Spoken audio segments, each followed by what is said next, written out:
रहा था।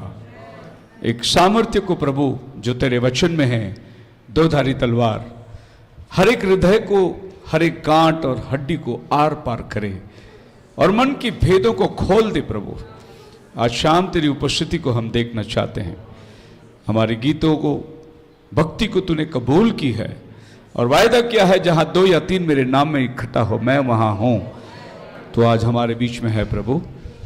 पढ़े जाने वाले वचन को तू बहुतायत से आशीष कर और जब तक हम यहाँ तेरे वचन के सानिध्य में बैठे हैं तेरी सामर्थ्य से हम घेरा रहे।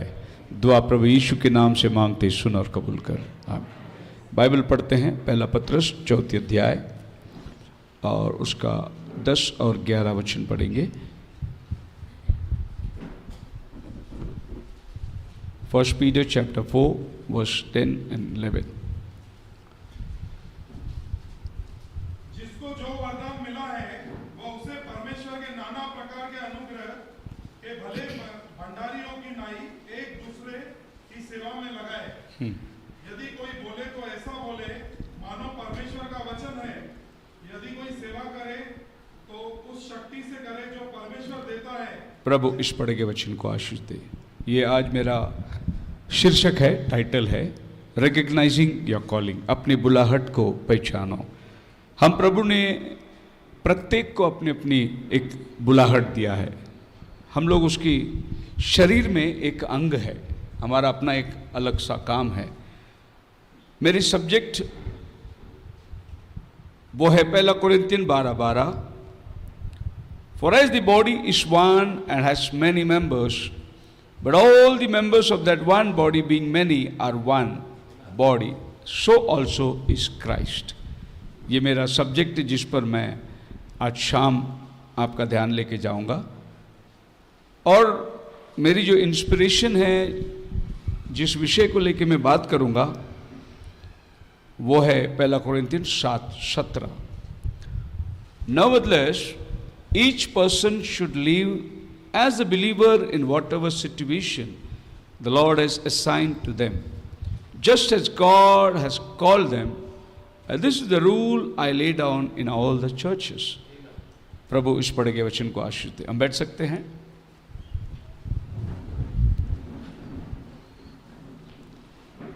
Praise the Lord.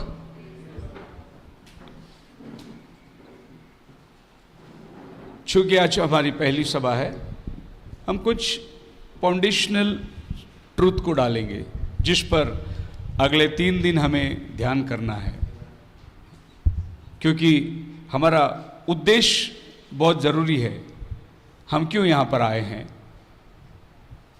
हमारा यहाँ इकट्ठा होने का मकसद क्या है और हम यहाँ क्या हासिल करना चाहते हैं। ये ज़रूर है कि हम लोग अपने घर से दूर निकल कर आए हैं। मैं भी कम से कम 2000 किलोमीटर दूर चला आया हूँ अपने घर से, और आप भी अपने अपने घर छोड़कर एकांत में हम। कभी कभी प्रभु यीशु मसीह भी अपने शागिर्दों से ऐसा करता था। मुझे लगता है मरकुस की किताब उसकी 6वें अध्याय में होगा, शायद 30 या 31 वचन में होगा। Mark chapter 6 31 6:31। Mark chapter 6 verse 31 पढ़िए। हाँ,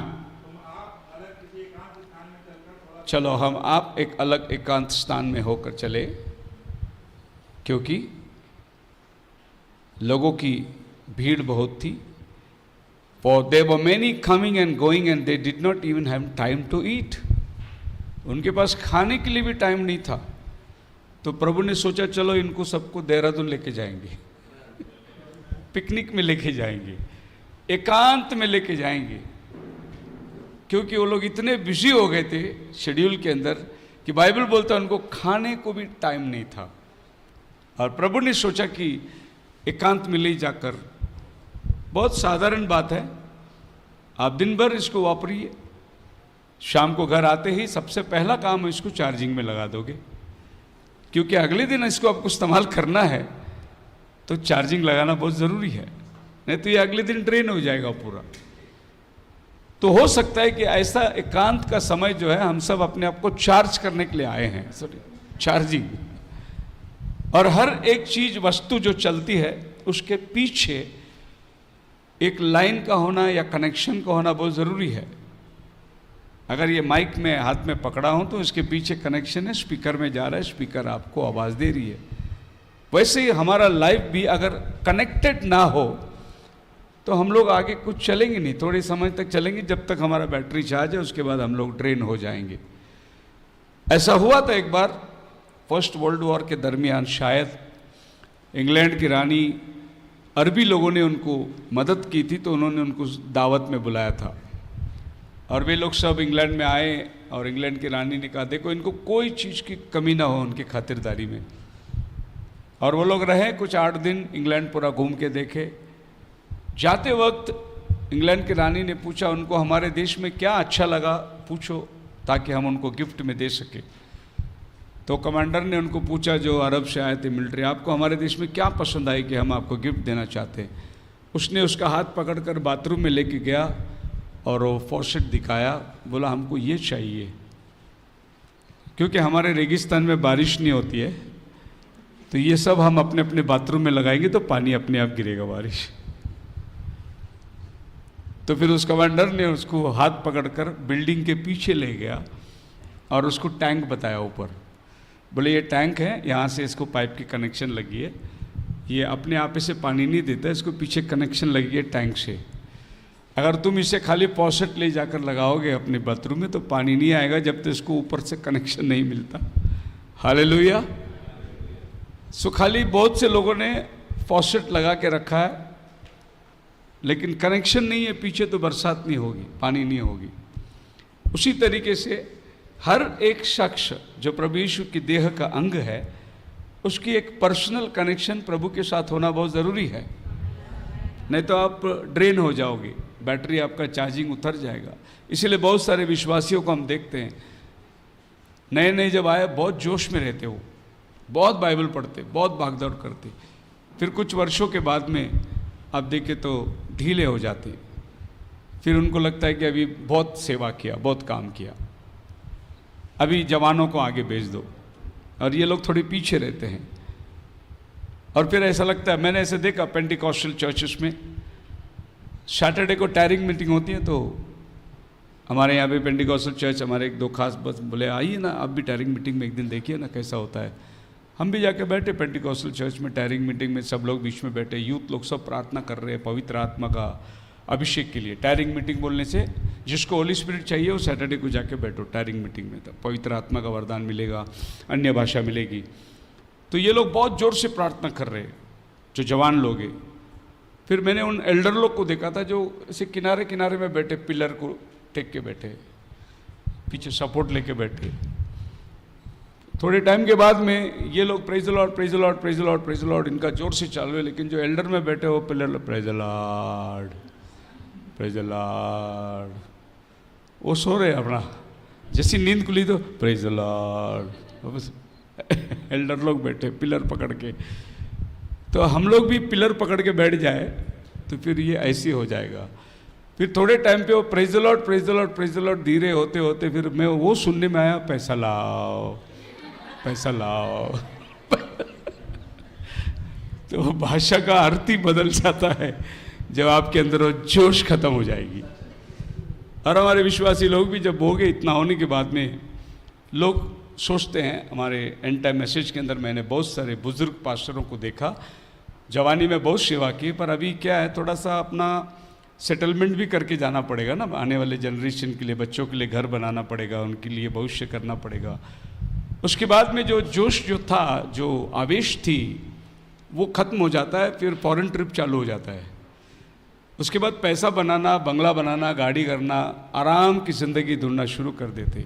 मैं डिनोमिनेशन की बात नहीं करता हूँ, एंड टाइम मैसेज की बात करता हूँ कि लोग, बाइबल क्या कहता है, खाने को है, पहनने को है, संतुष्ट करो क्योंकि तुम्हारा धन स्वर्ग में इकट्ठा हो रहा है।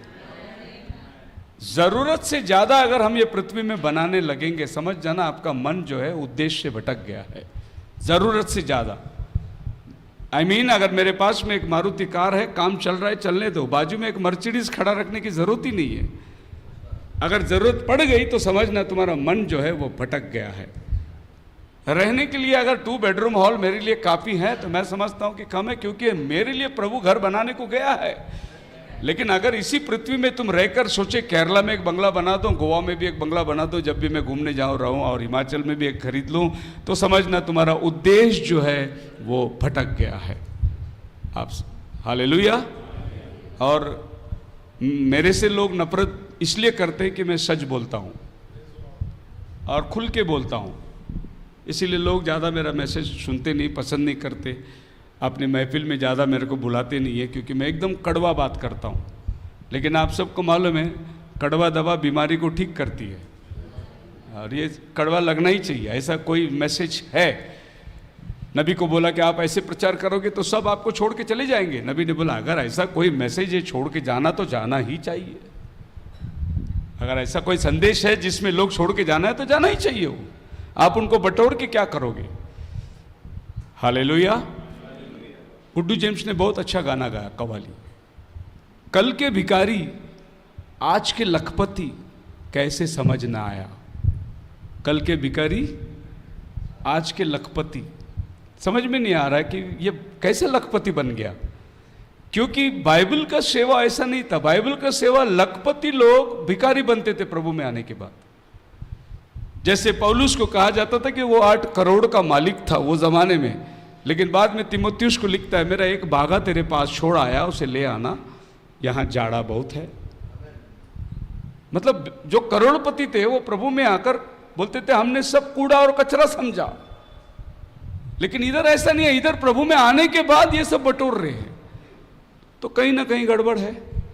वो सेवा नहीं कर रहे हम लोग जो बाइबल के दिनों की सेवा थी। ये जरूरी है कि आपने अच्छा पहनना है, अच्छा खाना है।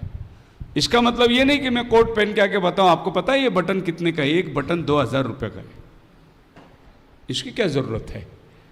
अच्छा पहन लो, खूब है, दिखने में अच्छा दिखना चाहिए, आपका पहरावा अच्छा होना चाहिए, लेकिन आप अपने कोट की कीमत क्यों लगा रहे हो चर्च में। इसका मतलब यह है कि अपनी बटोरे हुए धन की प्रतिष्ठा, प्रदर्शन ये तुम करना चाह रहे हो, तुम्हारा उद्देश्य जो है वो भटक गया है।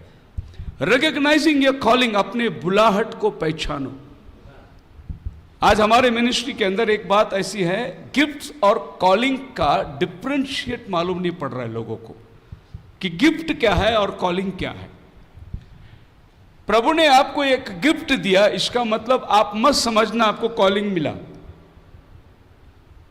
प्रभु गिफ्ट इसलिए देता है कि उसकी देह की उन्नति हो, लेकिन लोगों ने गिफ्ट को कॉलिंग समझ लिया और फिर वो कलीसिया तोड़ के बाहर जाकर एक सेवा शुरू कर देते हैं।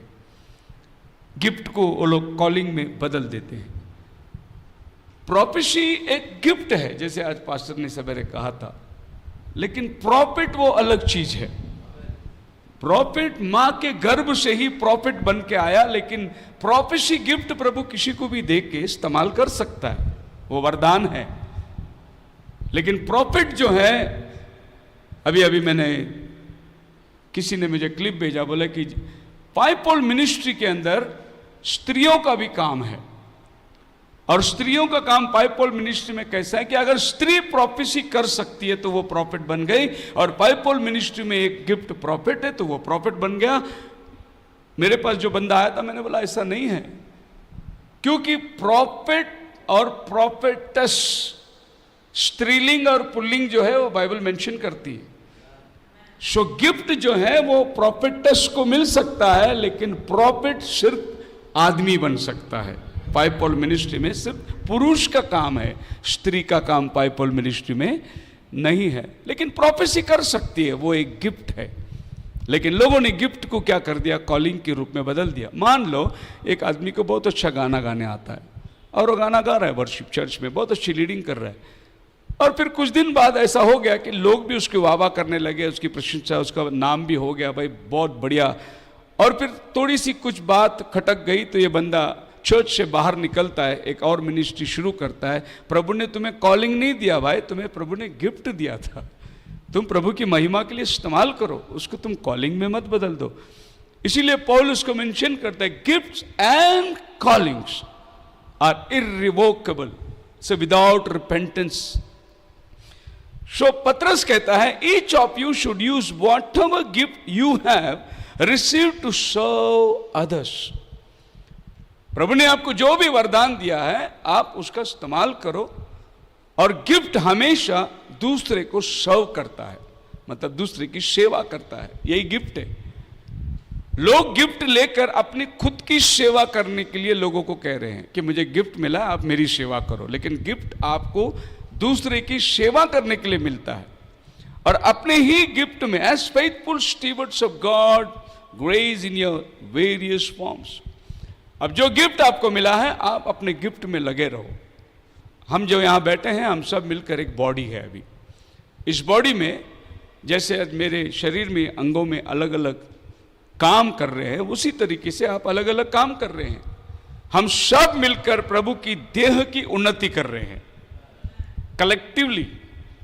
ये बंदा कैमरा चला रहा है, बंदा ऑर्गन बजा रहा है, बंदा प्रोजेक्टर चला रहा है, हम सब लोग कलेक्टिवली प्रभु की देह की उन्नति कर रहे हैं। इसी का वर्णन 1 कोरिन्थियन में 12:12 में, for the body is one and as many members. हम सब लोग कितने मेंबर्स लोग बैठे हैं यहाँ पर, कितने लोग आज की इस मीटिंग को शोभा बढ़ाने के लिए इसमें योगदान है उनका। And all the members of that one body being many are one body, so also is Christ।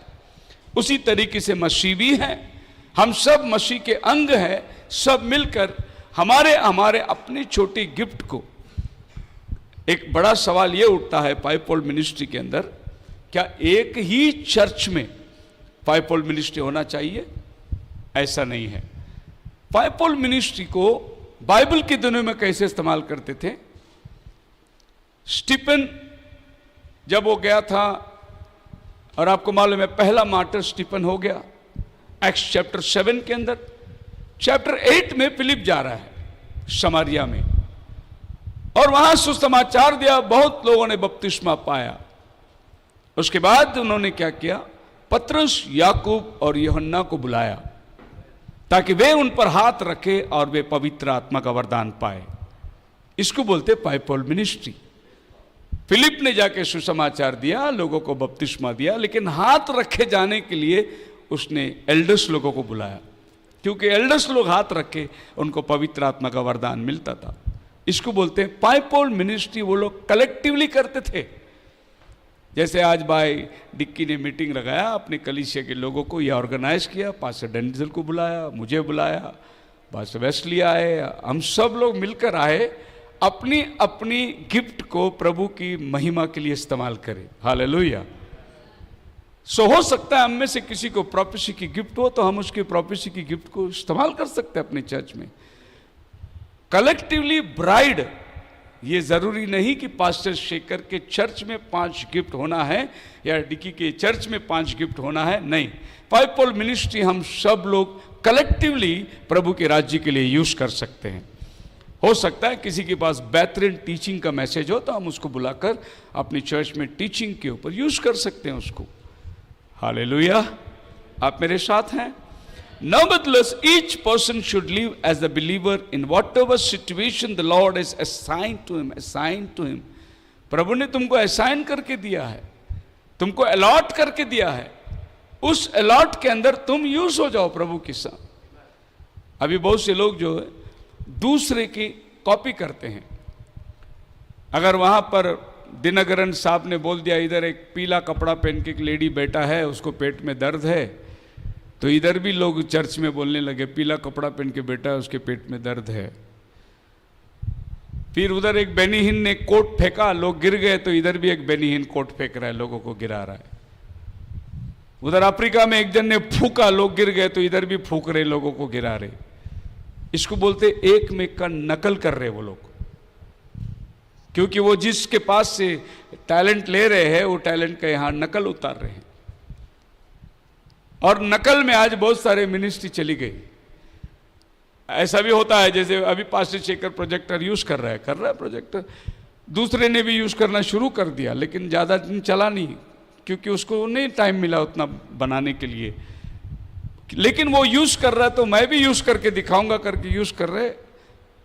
Paul बोलता है तुमको जो काम असाइन करके दिया है उसमें लगे रहो तुम। वो कर रहा है करके मैं करूं, मैं कर रहा है करके वो करूं, ऐसा मत सोचना। It is already allotted. Hallelujah. प्रभु आपको अलॉट करके दिया है।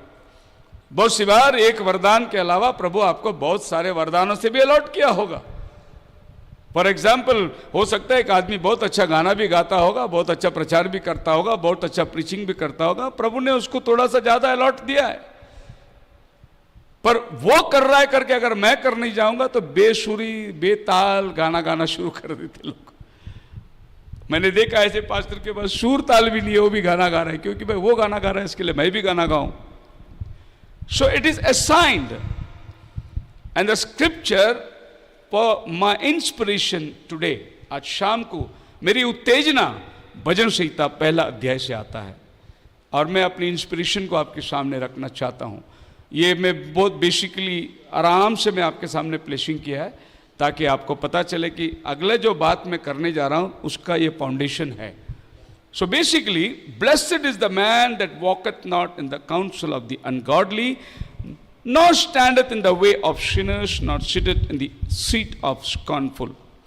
But his delight is in the law of the Lord, and in his law doth he meditate day and night.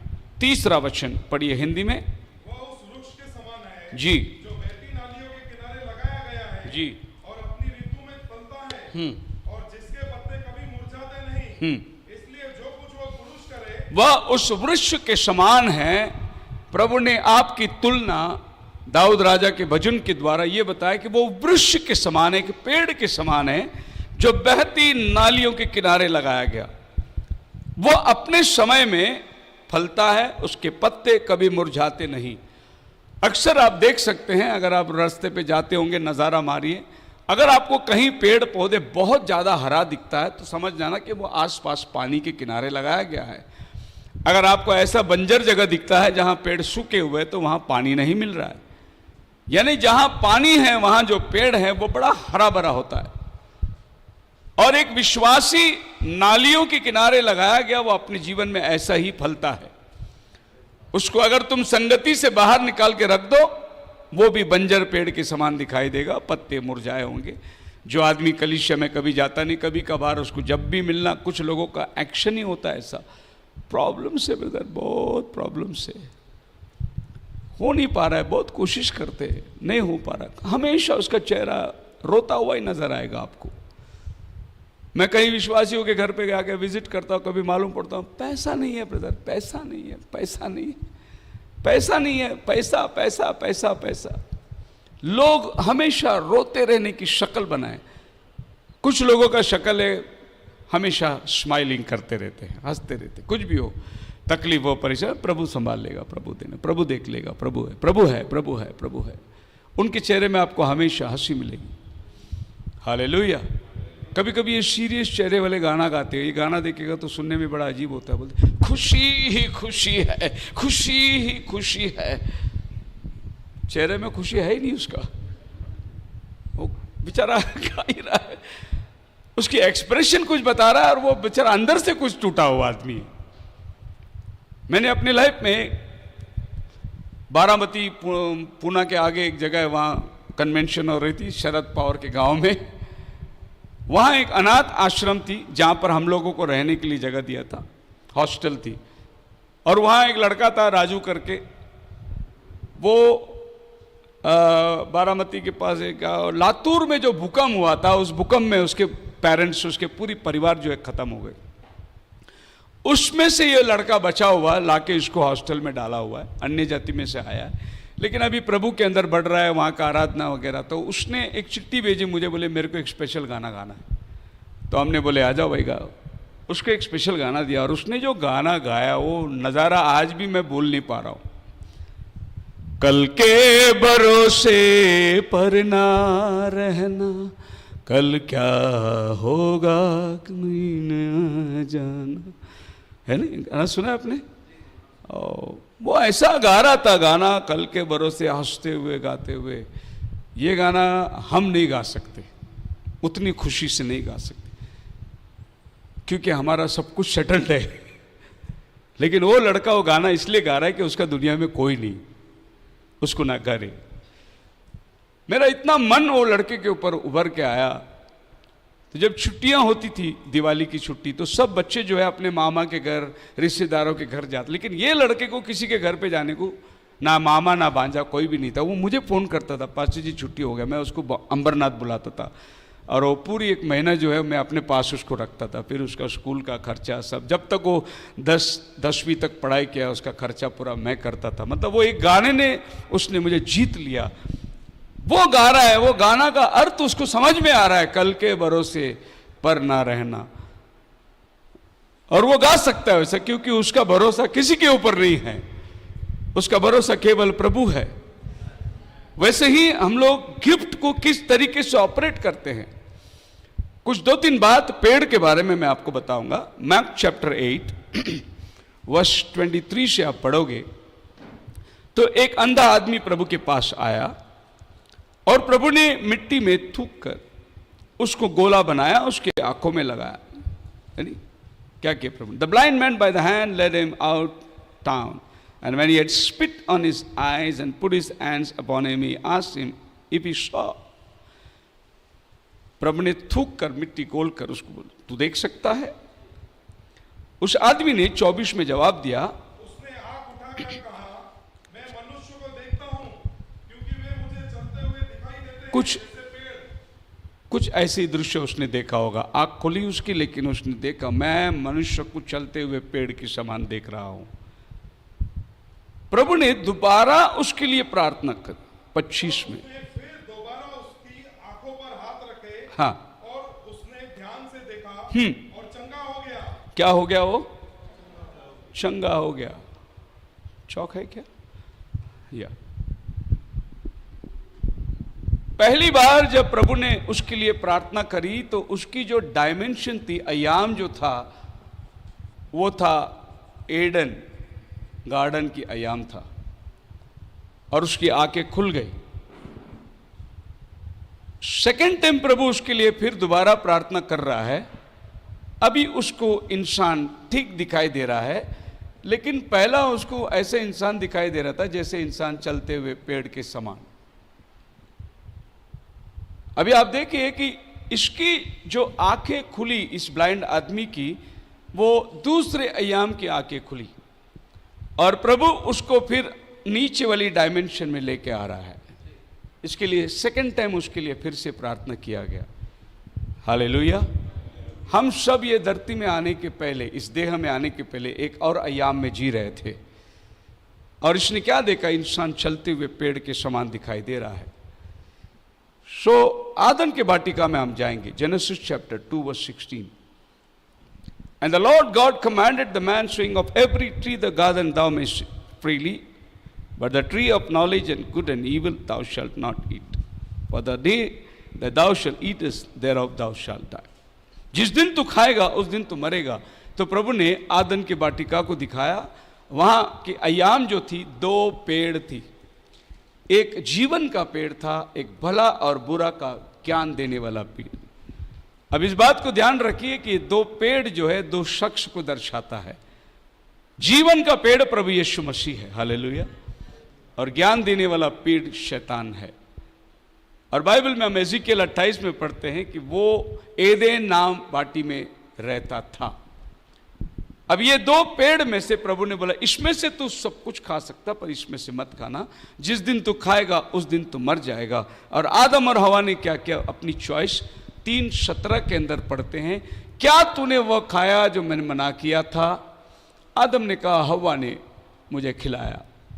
प्रभु ने बोला, मैंने जो आज्ञा तुझे दी थी, commanded thou shall not eat of it, cursed is the ground for thy sake। प्रभु ने उसको श्रापित किया, भूमि को श्रापित किया, और कहा कि अब तुझे इस बगीचे से बाहर निकलना होगा। 3:23 में हम क्या देखते हैं? प्रभु ने उनको बाहर निकाल दिया। ये जीवन का पेड़ कौन था? प्रभु यीशु मसीह। और बाइबल कहती है उनके इर्द गिर्द अग्निमय तलवार, and plot put fourth hand Behold, the man is became as one of us and know good and evil, and now lest he put forth his hand, ऐसा ना हो कि, द वर्ड लेस्ट का मतलब है ऐसा ना हो कि वो जीवन के पेड़ में से भी खाए और सदा जीवित रहे। इसलिए प्रभु उसको बगीचे से निकाल दिया। इसका मतलब यह है कि अगर इस पेड़ से वो खाता और आदम अभी की कंडीशन है सिंफुल एडम, और इस पाप की दशा में वो जीवन के पेड़ से खाता तो वो कभी नहीं मरता, लेकिन वो पाप में ही बना रहता।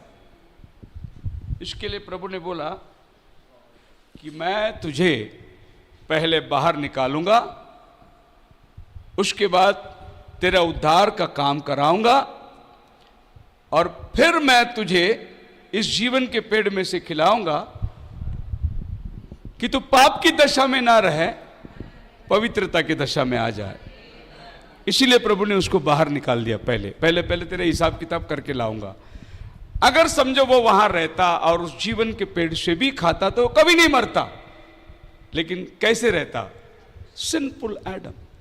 सो जेनेसिस चैप्टर 1 का एडम क्या है? Spiritual Adam. जेनेसिस चैप्टर 1 है नहीं, जेनेसिस चैप्टर 2 का एडम जो है वो कार्नल एडम। प्रभु ने स्पिरिट को मिट्टी में डाल दिया और ये कार्नल एडम बन गया। जेनेसिस चैप्टर 3 के अंदर सिंफुल एडम, पापी आदम। सो ये तीन ही चैप्टर जो है पूरा बाइबल को समाती है। सो खुदावन क्या किया? इंसान का रूप धारण करके आया प्रभु यीशु मसीह, इस पाप में शरीर में आया, हमारा उद्धार का काम किया। हम सबको उसने इस जेनेसिस चैप्टर 2 के अंदर लेके आया। अभी हम लोग किधर बैठे हुए हैं?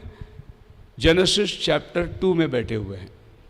अभी वो जब बादलों पर आएगा हम सबका रूपांतर हो जाएगा, रैप्चर में जाएंगे, हम सब जेनेसिस 1 में चले जाएंगे। Praise the Lord. सो पहला आदम ने हमको जेनेसिस 1 से जेनेसिस 3 में लेके आया। पहला आदम में हम सब पाप में ठहरे, मरे। यीशु मसीह दूसरा आदम बन के आया, पाप की देह में, मरियम के कोख से इस शरीर में, कार्नालिटी के अंदर आया, हमको अपना लहू देकर सेकंड चैप्टर में लेके। सेकंड चैप्टर में क्या था? आदम रोज दिन के ठंडे समय प्रभु के साथ संगति करता था, जैसे आज हम संगति कर रहे हैं। ये सेकंड चैप्टर है। फर्स्ट चैप्टर में ना हमारे पास चर्च था, ना बाइबल था, ना दुनिया, हम लोग दुनियादारी में पड़े हुए थे। वो था थर्ड चैप्टर। अब हम सेकंड में आए। हम किसके लिए वेट कर रहे हैं? फर्स्ट चैप्टर के लिए वेट कर रहे हैं। हालेलुया। और वो कब होगा? शायद आज रात भी हो सकता है। प्रभु आ गया, हम सब बदल जाएंगे, हम प्रभु के सानिध्य में रहेंगे फर्स्ट चैप्टर के अंदर। तो प्रॉफिट बोलता है कि प्री एमिनेंस परमेश्वर चाहता था, गार्डन को रिस्टोर करना चाहता था, back to the original position में लाना चाहता था। यही थ्रीफोल्ड पर्पस थी कि खुदावन को देहधारी होकर धरती पे आना पड़ा। हालेलुया।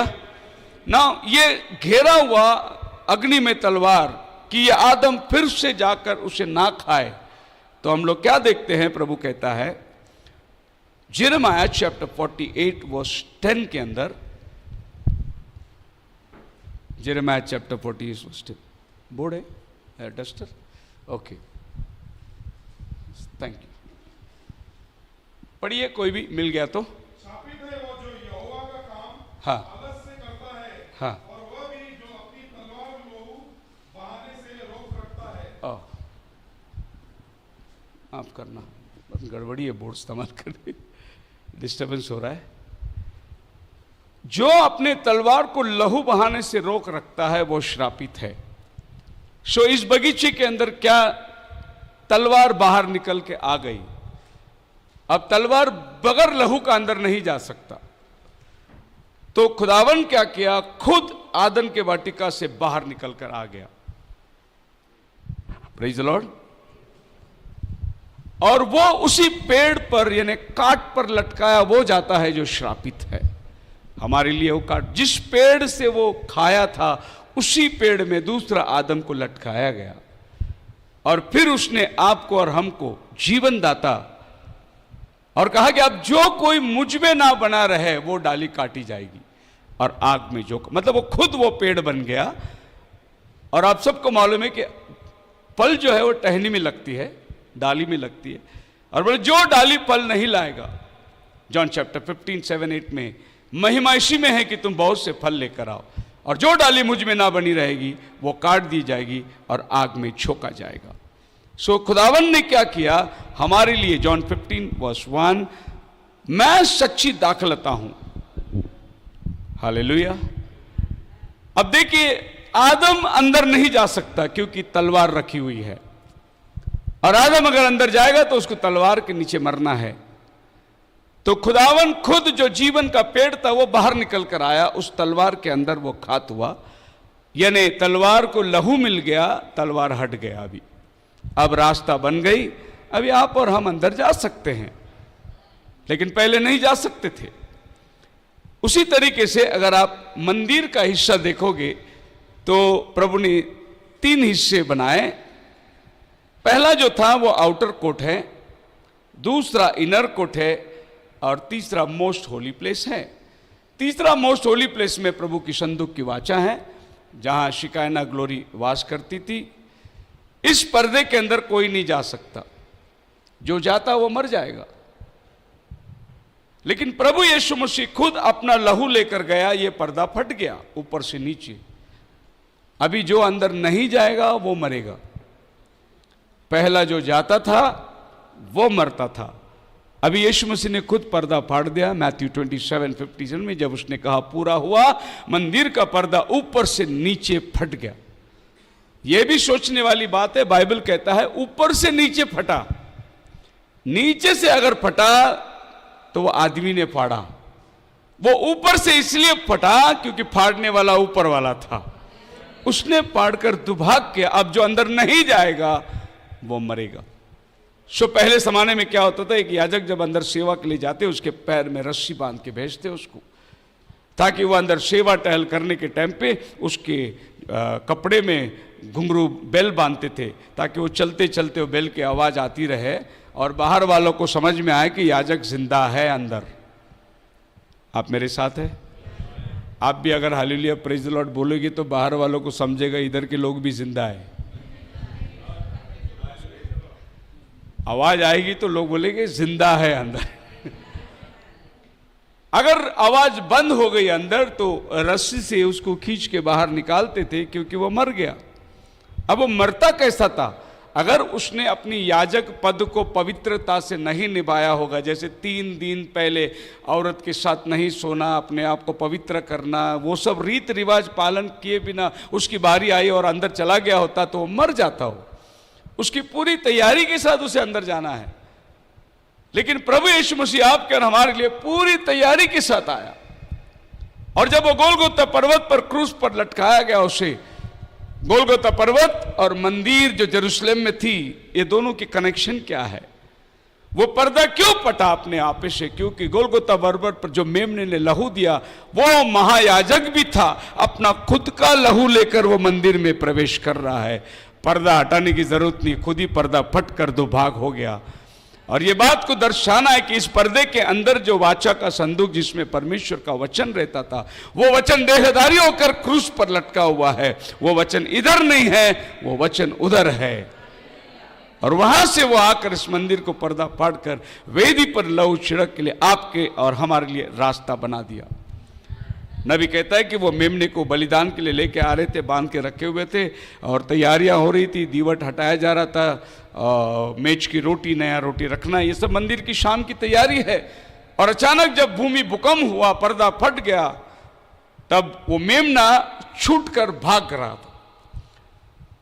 तो नबी कहता है कि वो भाग रहा था, भागते भागते उसको पकड़ने के लिए जा रहे थे याजक लोग। वो इसलिए भाग रहा था कि अब मेरे बदले में वो मर गया, अब मेरा मरने की जरूरत नहीं। इसके लिए मेमना भाग गया उनके हाथ से निकलकर। और वो मेमना जो बोल रहा था, मैं करके जा रहा था, उसकी भाषा बोलकर जा रहा था, वही शब्द प्रभु यीशु मसीह क्रूस पे बोल रहा था, एली एली लामा हालेलुया। ये जानते नहीं ये क्या कर रहे हैं, अन्य भाषा में बात कर रहा था। इस मेमने की अन्य भाषा याजक को नहीं समझ में आया, उस मेमने की अन्य भाषा भी याजक को नहीं समझ में आ रहा था। सो ये दोनों की क्या कनेक्शन थी? कनेक्शन ये थी कि जो मंदिर के अंदर था वो अभी गोलगोता पर टंगा हुआ है। यही वचन जो यहां पर, अब वो वचन तो वहां था नहीं, क्योंकि जेरेमाया के टाइम पे वो पेटी वहां से निकाल दी गई। अभी तक वो पेटी उनका हाथ नहीं लगा, वो सिर्फ मंदिर बनाए, लेकिन अंदर वचन था नहीं। वो वचन देहधारी होकर क्रूस पर लटकाया गया था। ये बहुत बड़ा प्रकाशन जो है वो दिन प्रभु लोगों को बताया। पहला पत्रस 1:19 में लिखा है, but with the precious blood of Christ as of lamb without blemish and without spot, अपना बहुमूल्य लहू से जिसमें ना दाग ना धब्बे थे, उसने जाकर हमारे लिए क्रूस पर सारा कर्जा को चुकाया। दूसरे शब्दों में अगर मैं आपको बताऊं तो रेवलेशन चैप्टर 5 के अंदर जो दृश्य आप देख रहे हैं वो कुछ और नहीं, वो गोलगोता का दृश्य है। एक बद्ध किया हुआ मेमना खड़ा हुआ है और उस किताब को लेने के लिए एक आवाज आई, यहूदा गोत्र का सिंह उदय हुआ है। सो प्रभु यीशु मसीह खाली क्रूस पर नहीं लटका हुआ था, वो स्वर्ग में वो दृश्य दिखाई दे रहा है जो जॉन ने देखा 100 AD में, कि मेमना बद्ध किया हुआ। कभी बद्ध हुआ मेमना? क्रूस पर बद्ध हुआ। वो मेमना यीशु मसीह है जो यहूदा गोत्र से निकला हुआ। हालेलुया। सो रेवलेशन चैप्टर 5 जो है मैथ्यू चैप्टर 27 के अंदर क्रिया रूप में हो रही थी। जॉन ने उसको दर्शन में ऊपर देखा। जो जगत उत्पत्ति से पहले, रेवलेशन चैप्टर 13 वर्स 8 में लिखा है, मेमना कभी बलिदान हुआ हमारे लिए। जगत उत्पत्ति से पहले हम लोग इतिहास में पढ़ेंगे कि 2000 साल पहले यीशु क्रूस पे मरा, लेकिन बाइबल ऐसा नहीं कहता। बाइबल कहता है वो दुनिया बनाने से पहले हमारे लिए मारा गया है। उस मेमने की किताब में हमारा नाम कब लिखा है? जगत उत्पत्ति से पहले हमारा नाम लिखा गया है। हम सोचे जिस दिन हमने बपतिस्मा लिया उस दिन हमारा नाम लिखा गया, ऐसा हम सोचते, लेकिन बाइबल कहता है दुनिया बनाने से पहले अपना नाम लिखा गया है। फिर वो नीचे क्यों उतर कर आया? जो खोई हुई भेड़ थी उसको देने के लिए, उसको ढूंढने के लिए आया। खोई हुई भेड़ का मतलब क्या है? हम पहले उधर थे, घर पे भटक गए थे, इसके लिए खोई हुई भेड़ों के अलावा तुम किसी के पास मत जाना, ऐसा प्रभु ने कहा। बोलो हालेलुया। आप मेरे साथ हैं? ओके, हम लोग आगे जाएंगे। अपनी कॉलिंग को मंदिर में प्रवेश कर रहा है, पर्दा हटाने की जरूरत नहीं, खुद ही पर्दा फट कर दो भाग हो गया। और ये बात को दर्शाना है कि इस पर्दे के अंदर जो वाचा का संदूक जिसमें परमेश्वर का वचन रहता था, वो वचन देहधारी होकर क्रूस पर लटका हुआ है। वो वचन इधर नहीं है, वो वचन उधर है। और वहां से वो आकर इस मंदिर को पर्दा फाड़कर वेदी पर लहू छिड़क के लिए आपके और हमारे लिए रास्ता बना दिया। नबी कहता है कि वो मेमने को बलिदान के लिए लेके आ रहे थे, बांध के रखे हुए थे और तैयारियां हो रही थी, दीवट हटाया जा रहा था, मेज की रोटी, नया रोटी रखना, ये सब मंदिर की शाम की तैयारी है। और अचानक जब भूमि भूकंप हुआ, पर्दा फट गया, तब वो मेमना छूट कर भाग रहा था। तो नबी कहता है कि वो भाग रहा था, भागते भागते उसको पकड़ने के लिए जा रहे थे याजक लोग। वो इसलिए भाग रहा था कि अब मेरे बदले में वो मर गया, अब मेरा मरने की जरूरत नहीं, इसके लिए मेमना भाग गया उनके हाथ से निकलकर। और वो मेमना जो बोल रहा था, मैं करके जा रहा था, उसकी भाषा बोलकर जा रहा था, वही शब्द प्रभु यीशु मसीह क्रूस पे बोल रहा था, एली एली लामा हालेलुया। ये जानते नहीं ये क्या कर रहे हैं, अन्य भाषा में बात कर रहा था। इस मेमने की अन्य भाषा याजक को नहीं समझ में आया, उस मेमने की अन्य भाषा भी याजक को नहीं समझ में आ रहा था। सो ये दोनों की क्या कनेक्शन थी? कनेक्शन ये थी कि जो मंदिर के अंदर था वो अभी गोलगोता पर टंगा हुआ है। यही वचन जो यहां पर, अब वो वचन तो वहां था नहीं, क्योंकि जेरेमाया के टाइम पे वो पेटी वहां से निकाल दी गई। अभी तक वो पेटी उनका हाथ नहीं लगा, वो सिर्फ मंदिर बनाए, लेकिन अंदर वचन था नहीं। वो वचन देहधारी होकर क्रूस पर लटकाया गया था। ये बहुत बड़ा प्रकाशन जो है वो दिन प्रभु लोगों को बताया। पहला पत्रस 1:19 में लिखा है, but with the precious blood of Christ as of lamb without blemish and without spot, अपना बहुमूल्य लहू से जिसमें ना दाग ना धब्बे थे, उसने जाकर हमारे लिए क्रूस पर सारा कर्जा को चुकाया। दूसरे शब्दों में अगर मैं आपको बताऊं तो रेवलेशन चैप्टर 5 के अंदर जो दृश्य आप देख रहे हैं वो कुछ और नहीं, वो गोलगोता का दृश्य है। एक बद्ध किया हुआ मेमना खड़ा हुआ है और उस किताब को लेने के लिए एक आवाज आई, यहूदा गोत्र का सिंह उदय हुआ है। सो प्रभु यीशु मसीह खाली क्रूस पर नहीं लटका हुआ था, वो स्वर्ग में वो दृश्य दिखाई दे रहा है जो जॉन ने देखा 100 AD में कि मेमना बद्ध किया हुआ। कभी बद्ध हुआ मेमना? क्रूस पर बद्ध हुआ। वो मेमना यीशु मसीह है जो यहूदा गोत्र से निकला हुआ। हालेलुया। सो रेवलेशन चैप्टर 5 जो है मैथ्यू चैप्टर 27 के अंदर क्रिया रूप में हो रही थी। जॉन ने उसको दर्शन में ऊपर देखा जो जगत उत्पत्ति से पहले, रेवलेशन चैप्टर 13 वर्स 8 में लिखा है, मेमना कभी बलिदान हुआ हमारे लिए? जगत उत्पत्ति से पहले। हम लोग इतिहास में पढ़ेंगे कि 2000 साल पहले यीशु क्रूस पे मरा, लेकिन बाइबल ऐसा नहीं कहता। बाइबल कहता है वो दुनिया बनाने से पहले हमारे लिए मारा गया है। उस मेमने की किताब में हमारा नाम कब लिखा है?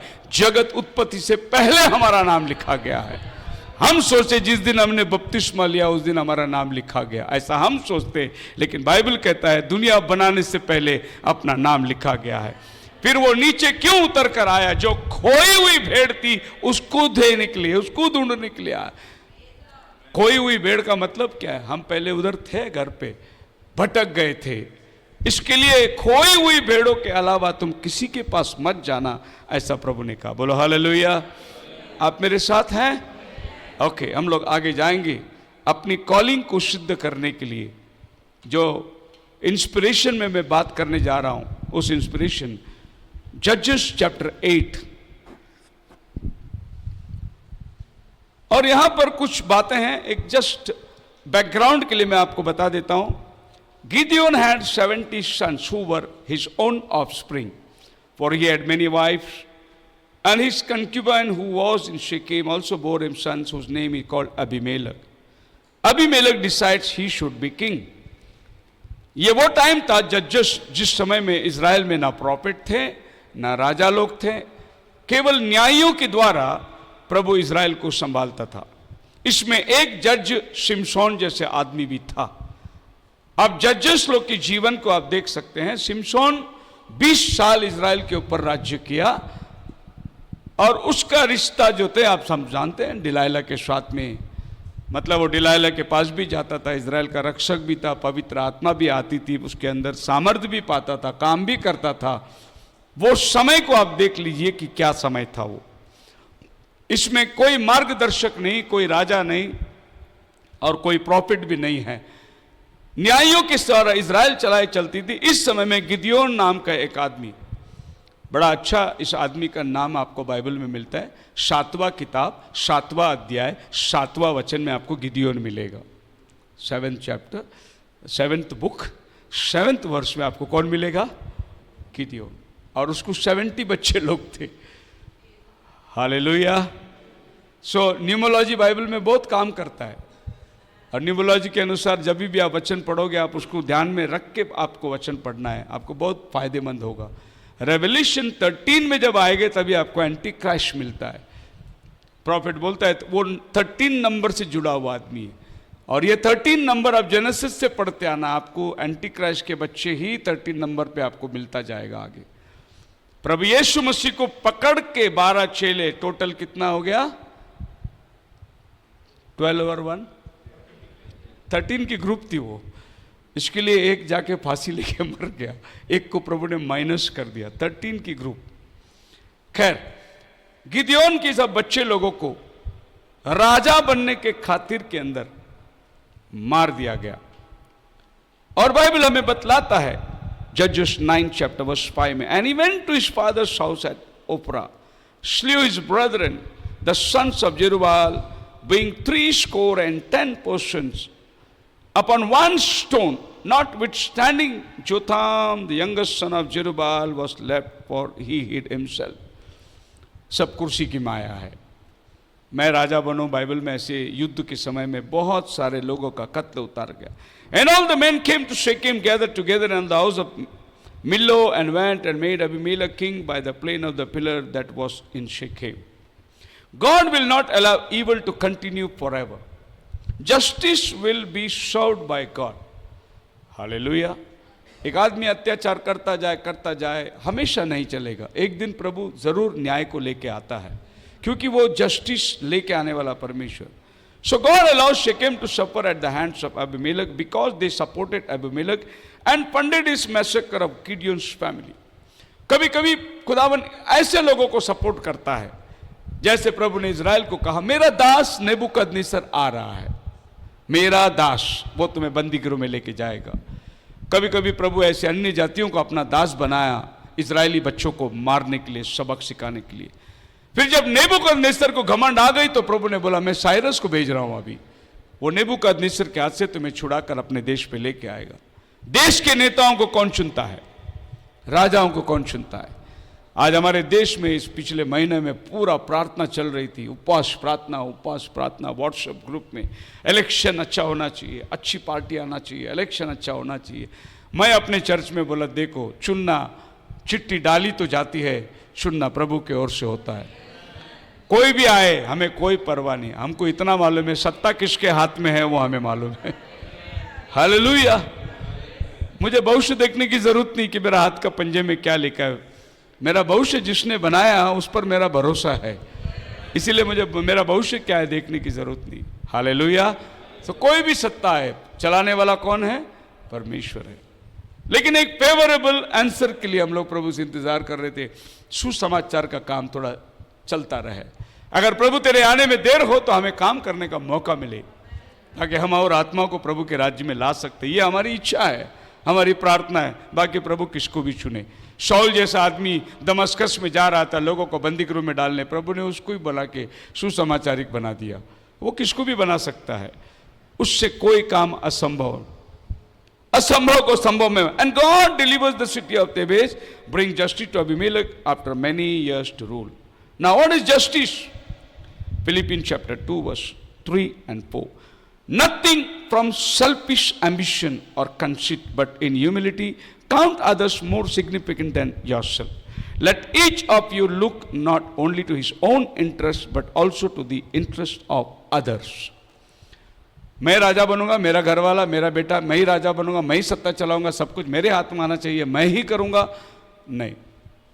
प्रभु की देह वैसी बात नहीं करती है। प्रभु देह बात करती है कि दूसरे के इंटरेस्ट में जो काम है, एक में को सर्व करने के लिए प्रभु ने हमें बुलाया। और आप सब जानते हैं प्रभु यीशु मसीह ने मैथ्यू चैप्टर 13 में बहुत सारे पैराबल्स बताए। और मैथ्यू 30 अगर आप पैराबल्स को लोगे तो रेवल्यूशन चैप्टर 2 और 3 चर्चेज के साथ आप मिला के देखिए, सारे पैराबल्स प्रभु ने मैथ्यू 13 में बोल दिया। Church as.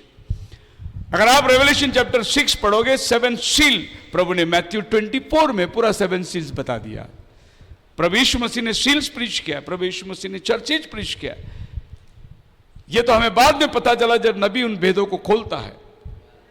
प्रभु यीशु मसीह ने पहले उन बातों को बताया, फिर नबी उसको टैली करके देखे, देखो यहां लाल घोड़ा आया, प्रभु यीशु मसीह 24 में लिखा है, देखो तलवार उठी, मरी, अकाल, पेस्टिलेंसेस, काला घोड़ा आ गया।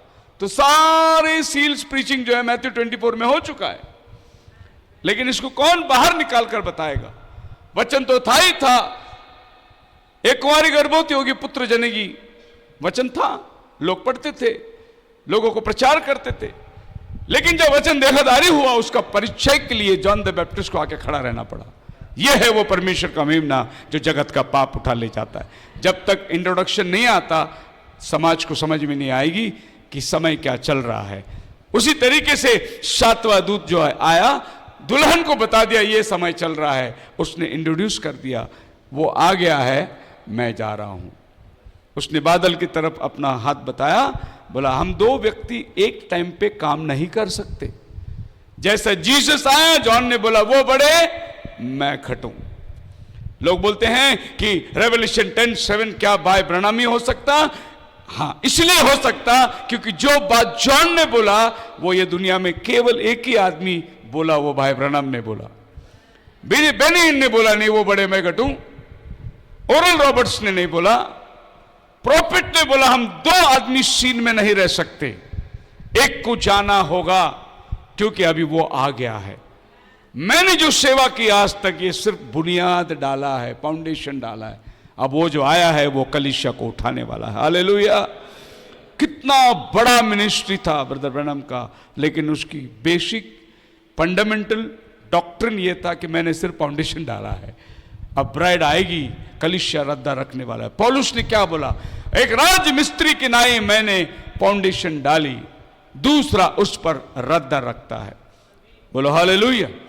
सो बहुत सारे पैराबल्स आप पढ़ सकते हैं, और ये न्यू टेस्टमेंट की सारी पैराबल्स है। Mustard seed, leaven, hidden treasure, pearl of great price, net, invalid guest. ये जो नेट है ना, ये अपना टाइम का पैराबल है। जाल डाली और उसमें सब आ गया, बिच्छू आई, सांप आई, मच्छी आई, सब आई। यह है हमारा इंटरनेट है। अभी हम लोग ये वाला नेट के टाइम पे जी रहे हैं। आप इंटर में डालो, सब गंदगी आ जाएगी। अब आपको चाहिए कि क्या लेना है उसमें से। हालेलुया। एक ब्रदर ने बोले कि आप तो अभी तक प्रचार करते थे घर में टेलीविज़न नहीं रखना, टेलीविज़न नहीं रखना, अभी खुद ही आप पुलपिट में लैपटॉप रख के प्रचार कर रहे हैं। तो मैंने कहा कि वो टेलीविज़न और ये नेट में दोनों में फ़र्क क्या है, मैं आपको बताता हूँ। वो टेलीविज़न ऑन करो, उसमें ऐड आ जाएंगे, उसमें सब कुछ आ जाएगा, सीरियल चलती रहेगी, बीच बीच में शैतान सुई भी लगा देता है उसमें। लेकिन ये जो लैपटॉप है ना, इसमें मैं माउस इस्तेमाल करता हूँ, मैं जाके जिधर क्लिक करूँगा वही आएगा। मेरे को जो चाहिए मैं वही लूँगा।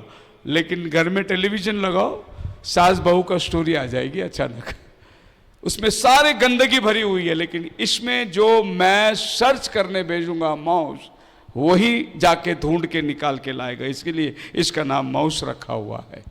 और मेरे सामने विंडो है, इसका नाम विंडो इसलिए रखा है कि बाहर क्या है देखने के लिए मुझे विंडो से ही देखना पड़ता है। तो उस वाली दुनिया में क्या है वो देखने के लिए ये विंडो मेरे सामने रखा हुआ है। सुन, टेक्निकली लोगों ने नाम रखा है, लेकिन वो नाम के अंदर बहुत मीनिंग है। आप मेरे साथ हैं।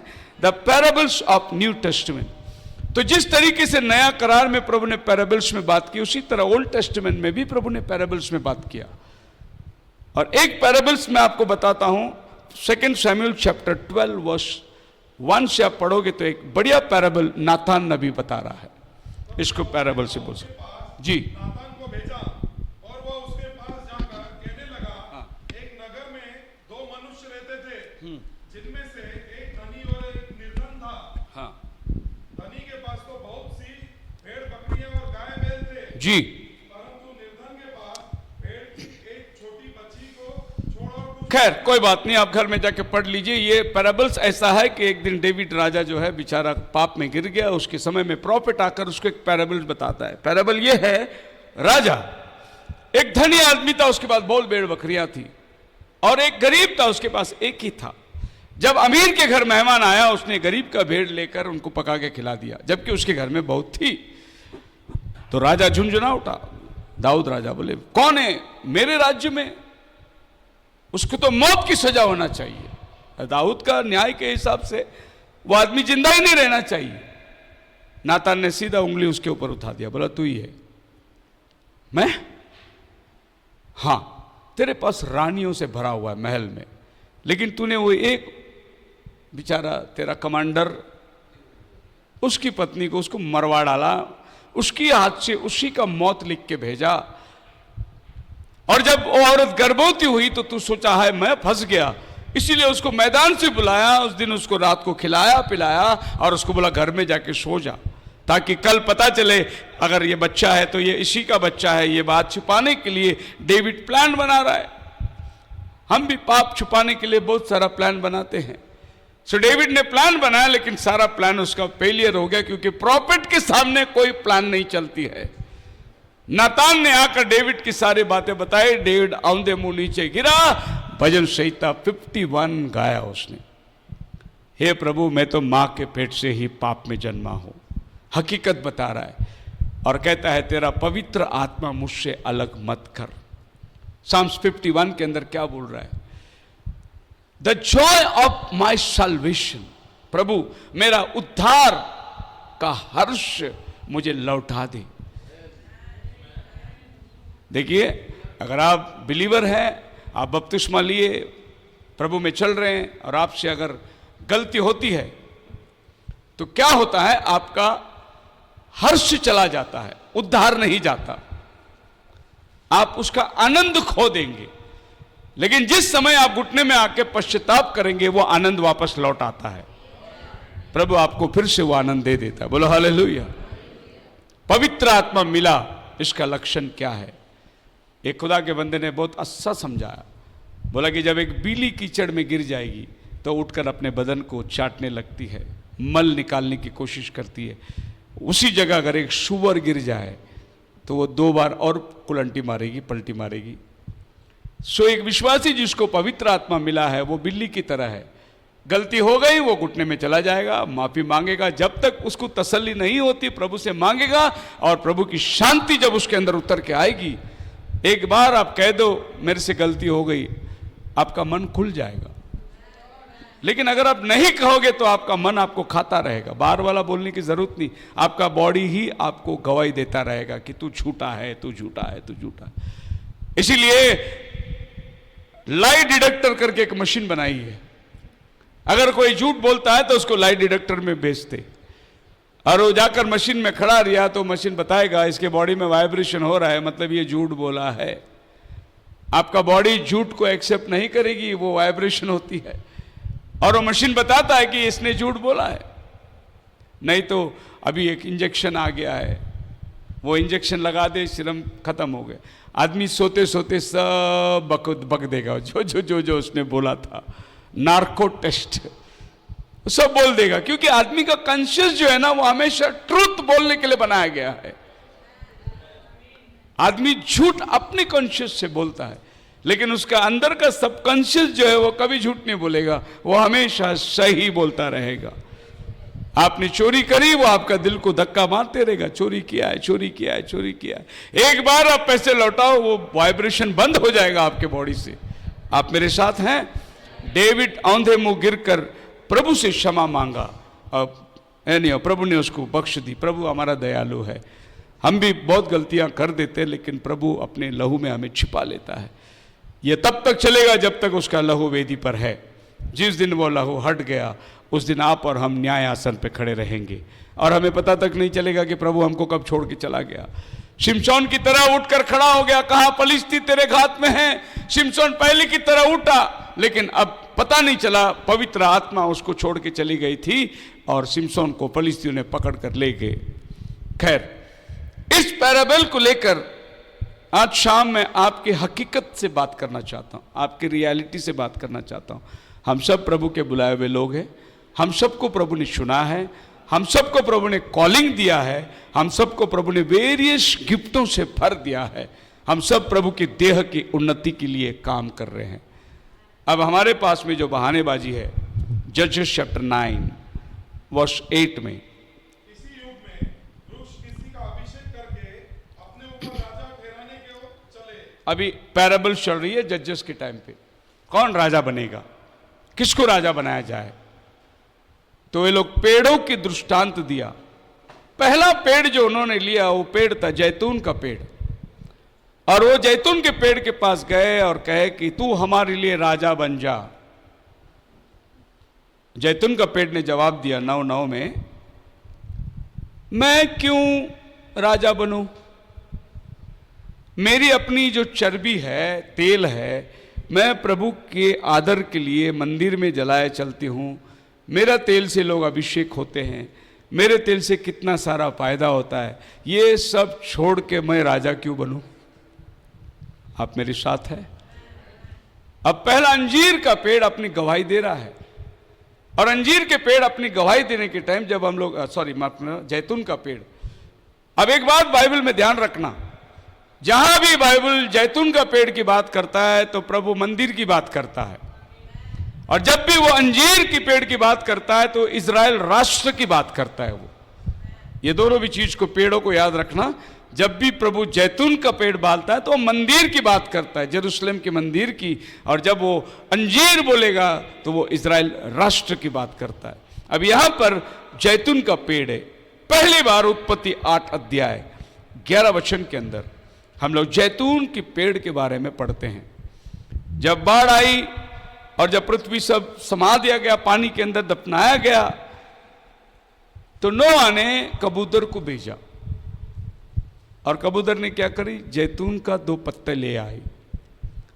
यहां पर पहली बार जैतून का मेंशन किया गया है बाइबल। ऑलिव ट्री, उसने ऑलिव लीव लेके आया। बोलो, हो सकता है ये पेड़ आदन के वाटिका में रहा होगा, लेकिन इसका नाम का जिक्र जो है वो पहली बार यहां पर आता है। अब देखिए ऑलिव ट्री जो कबूतर लाया, ये दोनों को लक्षण को आप देख सकते हैं। जब यीशु मसीह पानी से बाहर आया तो आसमान से कबूतर के नाई पवित्र आत्मा उतर कर आया। ऑलिव तेल जो है वो पवित्र आत्मा को दर्शाता है, और पवित्र आत्मा को कौन लेके आ रहा है? कबूतर लेके आ रहा है। कबूतर कौन है? स्वयं पवित्र आत्मा है, क्योंकि पवित्र आत्मा के रूप में वो उतर कर आया। सो जहां पर डव आता है, जहां पर ऑलिव आता है, दोनों भी होली स्पिरिट को दर्शाता है। अब जैतून कहता है मैं खुदा को खुश करता हूं, मेरा उपयोग मंदिर में होता है। हम में से भी प्रभु ने बहुतों को जैतून बनाया। आप प्रभु के मंदिर में उपयोगी है, आप प्रभु के मंदिर में काम कर रहे हैं, आप प्रभु के भवन में कोई ना कोई तरीके से एक इस्तेमाल, किसी तरीके से आपका उपयोग प्रभु की महिमा के लिए हो रहा है। बोलो हालेलुया। वो चाहे चर्च के दरवाजा खोलने वाले या झाड़ू लगाने वाला हो, या चाय पिलाने वाला हो, या पानी देने वाला हो, हर शख्स अपने तरीके से प्रभु के भवन में काम आ रहा है। आप अपनी कॉलिंग को समझ लेना। आप ये मत सोचना कि प्रीचिंग कर रहा है उसकी कॉलिंग और मैं झाड़ू लगाया मेरी कॉलिंग। दोनों की कॉलिंग खुदा के नज़र में बराबर है, क्योंकि वरदान वही बांट के देता है। Exodus 27:20 में, Thou shalt command the children of Israel that they bring the pure oil, olive beaten, शुद्ध मारा हुआ, निचोड़ के निकाला हुआ तेल को मंदिर में लेकर आ। Deuteronomy 8:8, and the land of wheat and barley and wine and fig and pomegranate and the land of olive oil and honey। मतलब प्रभु ने ऑलिव को इजराइल के साथ एक जबरदस्त ब्लेसिंग को ठहराया है। Then shalt thou take put anointing oil and pour it upon his head and anoint him। जब भी अभिषेक की बात आती, याजक हो या राजा हो, तो ऑलिव ऑयल का काम आता है। ऑलिव ऑयल आकर उस पर डाला जाए। Deuteronomy chapter 12:17, Thou mayest not eat with thy gates and the tithe of the corn, of the wine and of the oil, the firstling। प्रभु ने बोला दशवान, तेरे खेत के सब अनाज, तेल भी प्रभु ने दशवान के रूप में मंदिर में लाने के लिए कहा, ताकि उसका दीवट पड़ता रहे।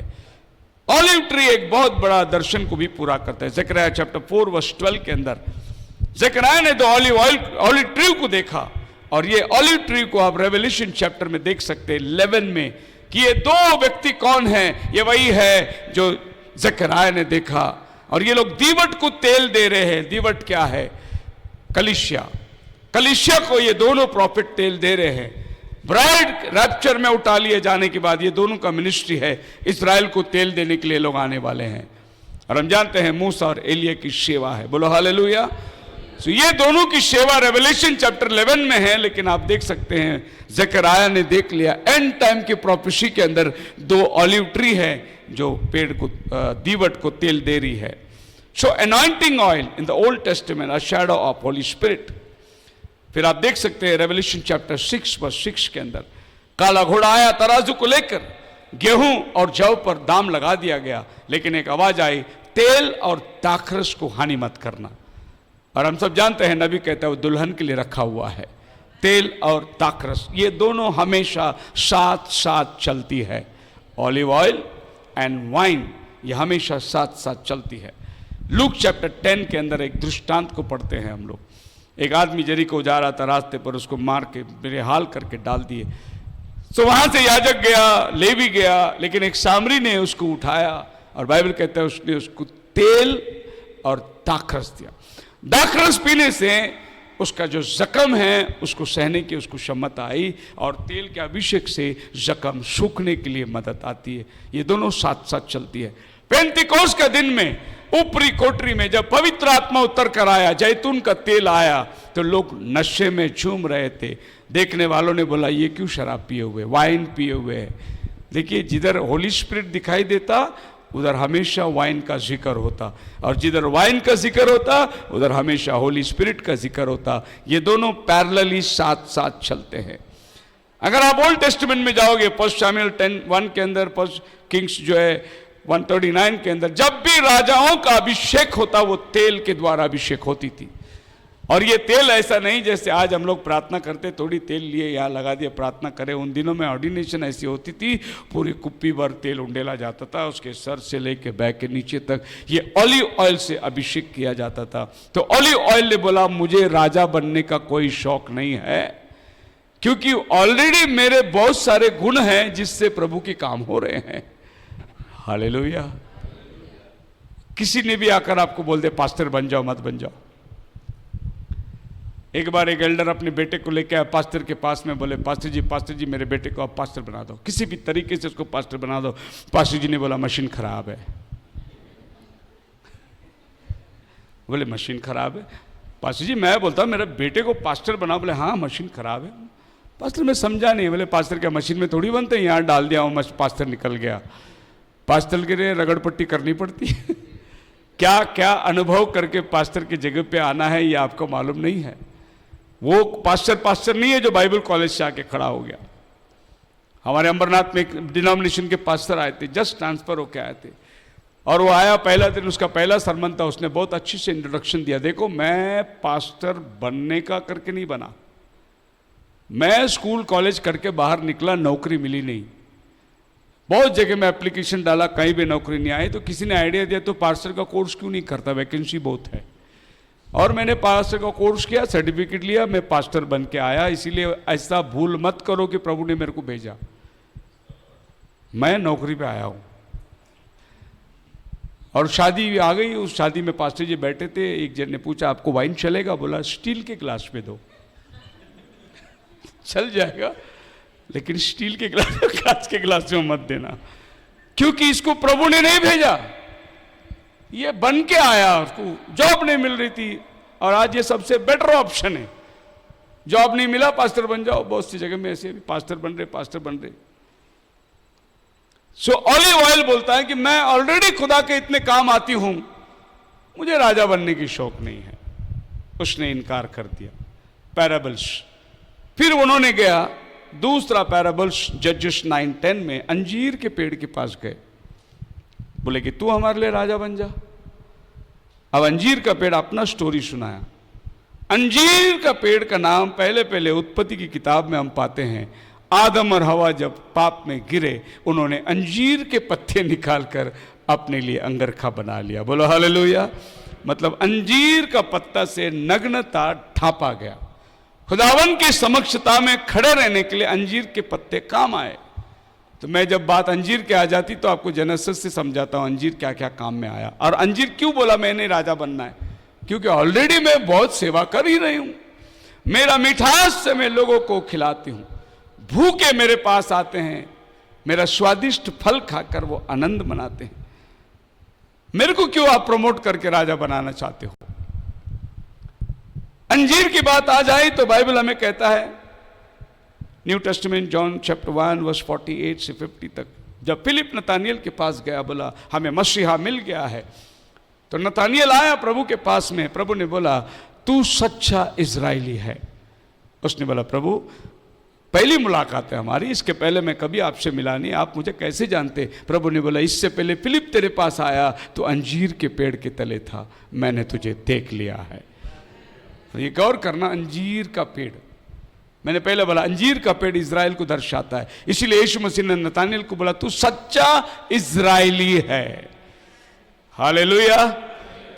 और आपको मालूम होगा नहीं होगा, आज इज़राइल के अंदर एक नतानियल खड़ा हुआ है, नेतन्याहू, जो किसी से नहीं डरता। बोला अमेरिका ने अभी अभी गए हफ्ते में बोला मैं तेरे को सपोर्ट नहीं करूंगा अगर तो रापा को हमला करना छोड़ दिया। अभी तो गाजा को साफ कर दिया, अभी रापा को भी साफ करने जा रहा है, अब दुनिया भड़क जाएगी, मैं जा रहा हूं। इजराइल ने बोला तू जा सकता है, मैं अकेला खड़े रहूंगा। ये नतानियल की, नेतन्याहू की स्टोरी, नेतन्याहू नतानियल से में उसकी स्टोरी सुनोगे तो वो 1967 के वॉर में कमांडर था, यंग आदमी था, उसने इजराइल के लिए बहुत लड़ाई लड़ा। वो एक सच्चा इजरायली है, देश के लिए जान देने को तैयार है, ऐसा एक आदमी बैठा है। प्रभु ने उसको लेके आके खड़ा किया। वो दुनिया में किसी की ताकत से नहीं डरता क्योंकि वो सच्चा इजरायली है।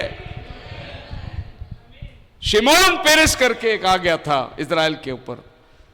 आपको मालूम है पेरेस का मतलब क्या है? डिवाइड। मने मने तकेलु पारसिन, जब पेरेस इजराइल का प्रेसिडेंट बना तो क्या हुआ था आपको पता है? उसने इजराइल को बांट के दे दिया था। उसी ने फलिस्तियों के हाथ में मंदिर का ताबा कर दिया था। पेरेस उसका नाम का मतलब है डिवाइड, उसने डिवाइड किया। लेकिन आज प्रभु ने एक नेतन्याहू को खड़ा किया है, वो बटा हुआ जमीन को मोड़ के लेने वाला आदमी। इसके लिए वो अभी नहीं घबरा रहा है। आप सब जानते हैं इस बात को, इजराइल की स्थिति। एनीहाउ, प्रभु कहता है कि इससे पहले कि फिलिप तुझे मिला, अंजीर के पेड़ के पास में मैं था। मैथ्यू चैप्टर 24 में आ जाओगे तो प्रभु अंजीर का पेड़ को एंड टाइम के साथ में टैली करता है। एंड टाइम में प्रभु बोलते हैं कि जब अंजीर के पेड़ कोमल हो जाते हैं, जब उसके पत्ते निकलते हैं, तुम समझते हो कि ग्रीष्म काल निकट है। उसी तरीके से मैं कहता हूं कि ये जो भविष्यवाणी हमने करी ये पूरा होएगा। कब तक? ये पीढ़ी उसको देखेगी। एक जनरेशन की बात उसने किया और वो जनरेशन 70 AD के अंदर उस अंजीर के पेड़ के हालात को उन्होंने देख लिया।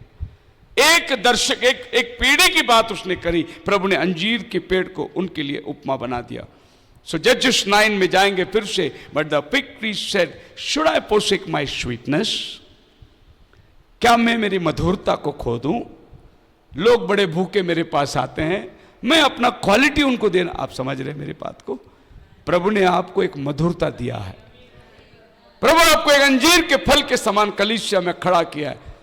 आप भूखों का भूख मिटाने के लिए, आपके स्वीटनेस से लोग आनंद लेते हैं। चर्च के अंदर ऐसे गिफ्टेड लोग होते हैं जो कलीसिया के लिए बड़े लाभदायक होते हैं।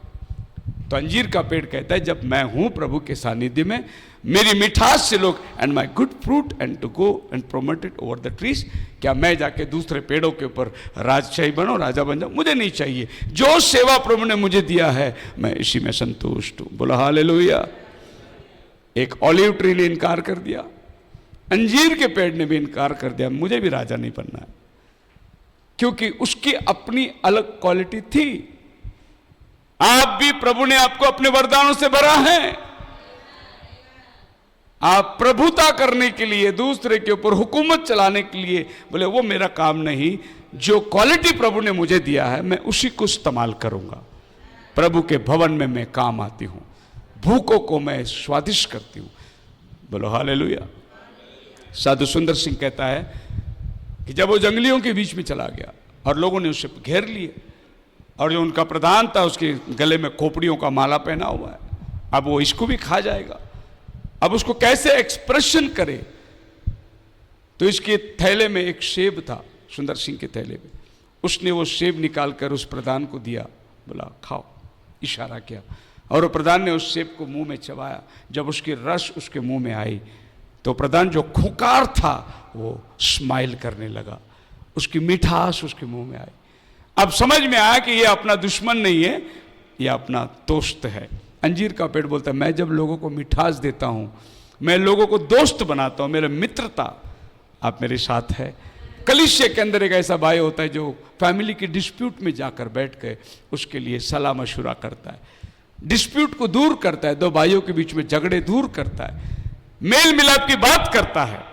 यह वो अंजीर का पेड़ है जो कलीसिया में लगाया गया है। अपने फलों से लोगों का जीवन में स्वादिष्ट को लेके आता है। कभी कभी हम लोग गलत आदमी को भेज देते हैं, उसके घर में जाकर जरा उसको समझाओ, 2 हफ्ता चर्च को नहीं आया, क्या हुआ? और ये बंदा उधर जाके पूछते क्या हुआ, 2 हफ्ता चर्च को नहीं आया? बोला अरे मैं ऐसा हुआ, पास्टर ने ऐसा किया ऐसा किया। ये बोलता अरे मेरा साथ भी ऐसे ही हुआ था।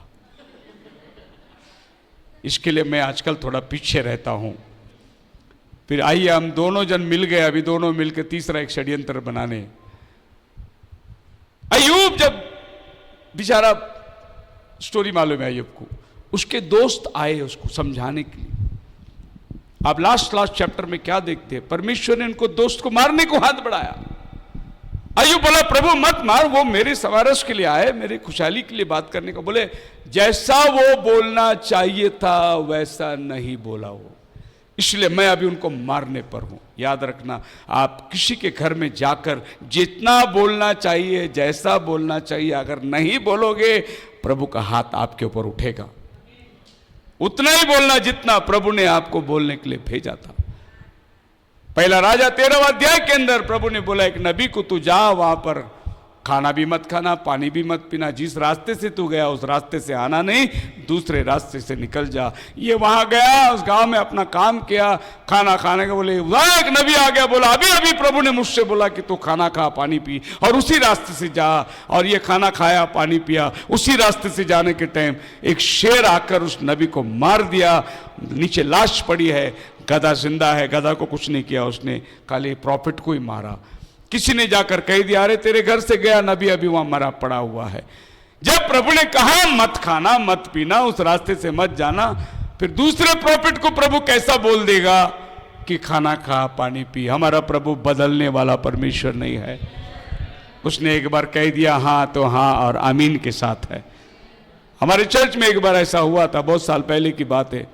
एक ब्रदर को प्रोफेसी को इस्तेमाल करते, उसको जरूरत थी, उसने प्रोफेसी करवाया अपने शाली के द्वारा और प्रोफेसी हुई। प्रभु यूं कहता है, प्रभु यूं कहता है कि मेरे जीजा को 10,000 रुपए दे दो तुम चर्च वाले मिलके, प्रभु ने मुझसे बोला। तो मैं गया, उस लड़की का बाल पकड़ा, मैं बोला प्रभु ने मुझसे नहीं बोला देने को, जो प्रभु तुझसे कहता है वही प्रभु मुझे भी कहेगा, क्योंकि प्रभु का काम करने का तरीका ऐसा ही है। यहां प्रभु पतरस को दर्शन दिया और वहां प्रभु कुरनेलियुस को स्वप्न दिया। दोनों तरीके से प्रभु काम करता है, लेकिन आज के भविष्यवाणी सब उल्टे चलते हैं। प्रभु ने मुझे बताया, प्रभु ने मुझे बताया, प्रभु ने मुझे बताया, जैसा बोलना चाहिए था वैसा नहीं बोला।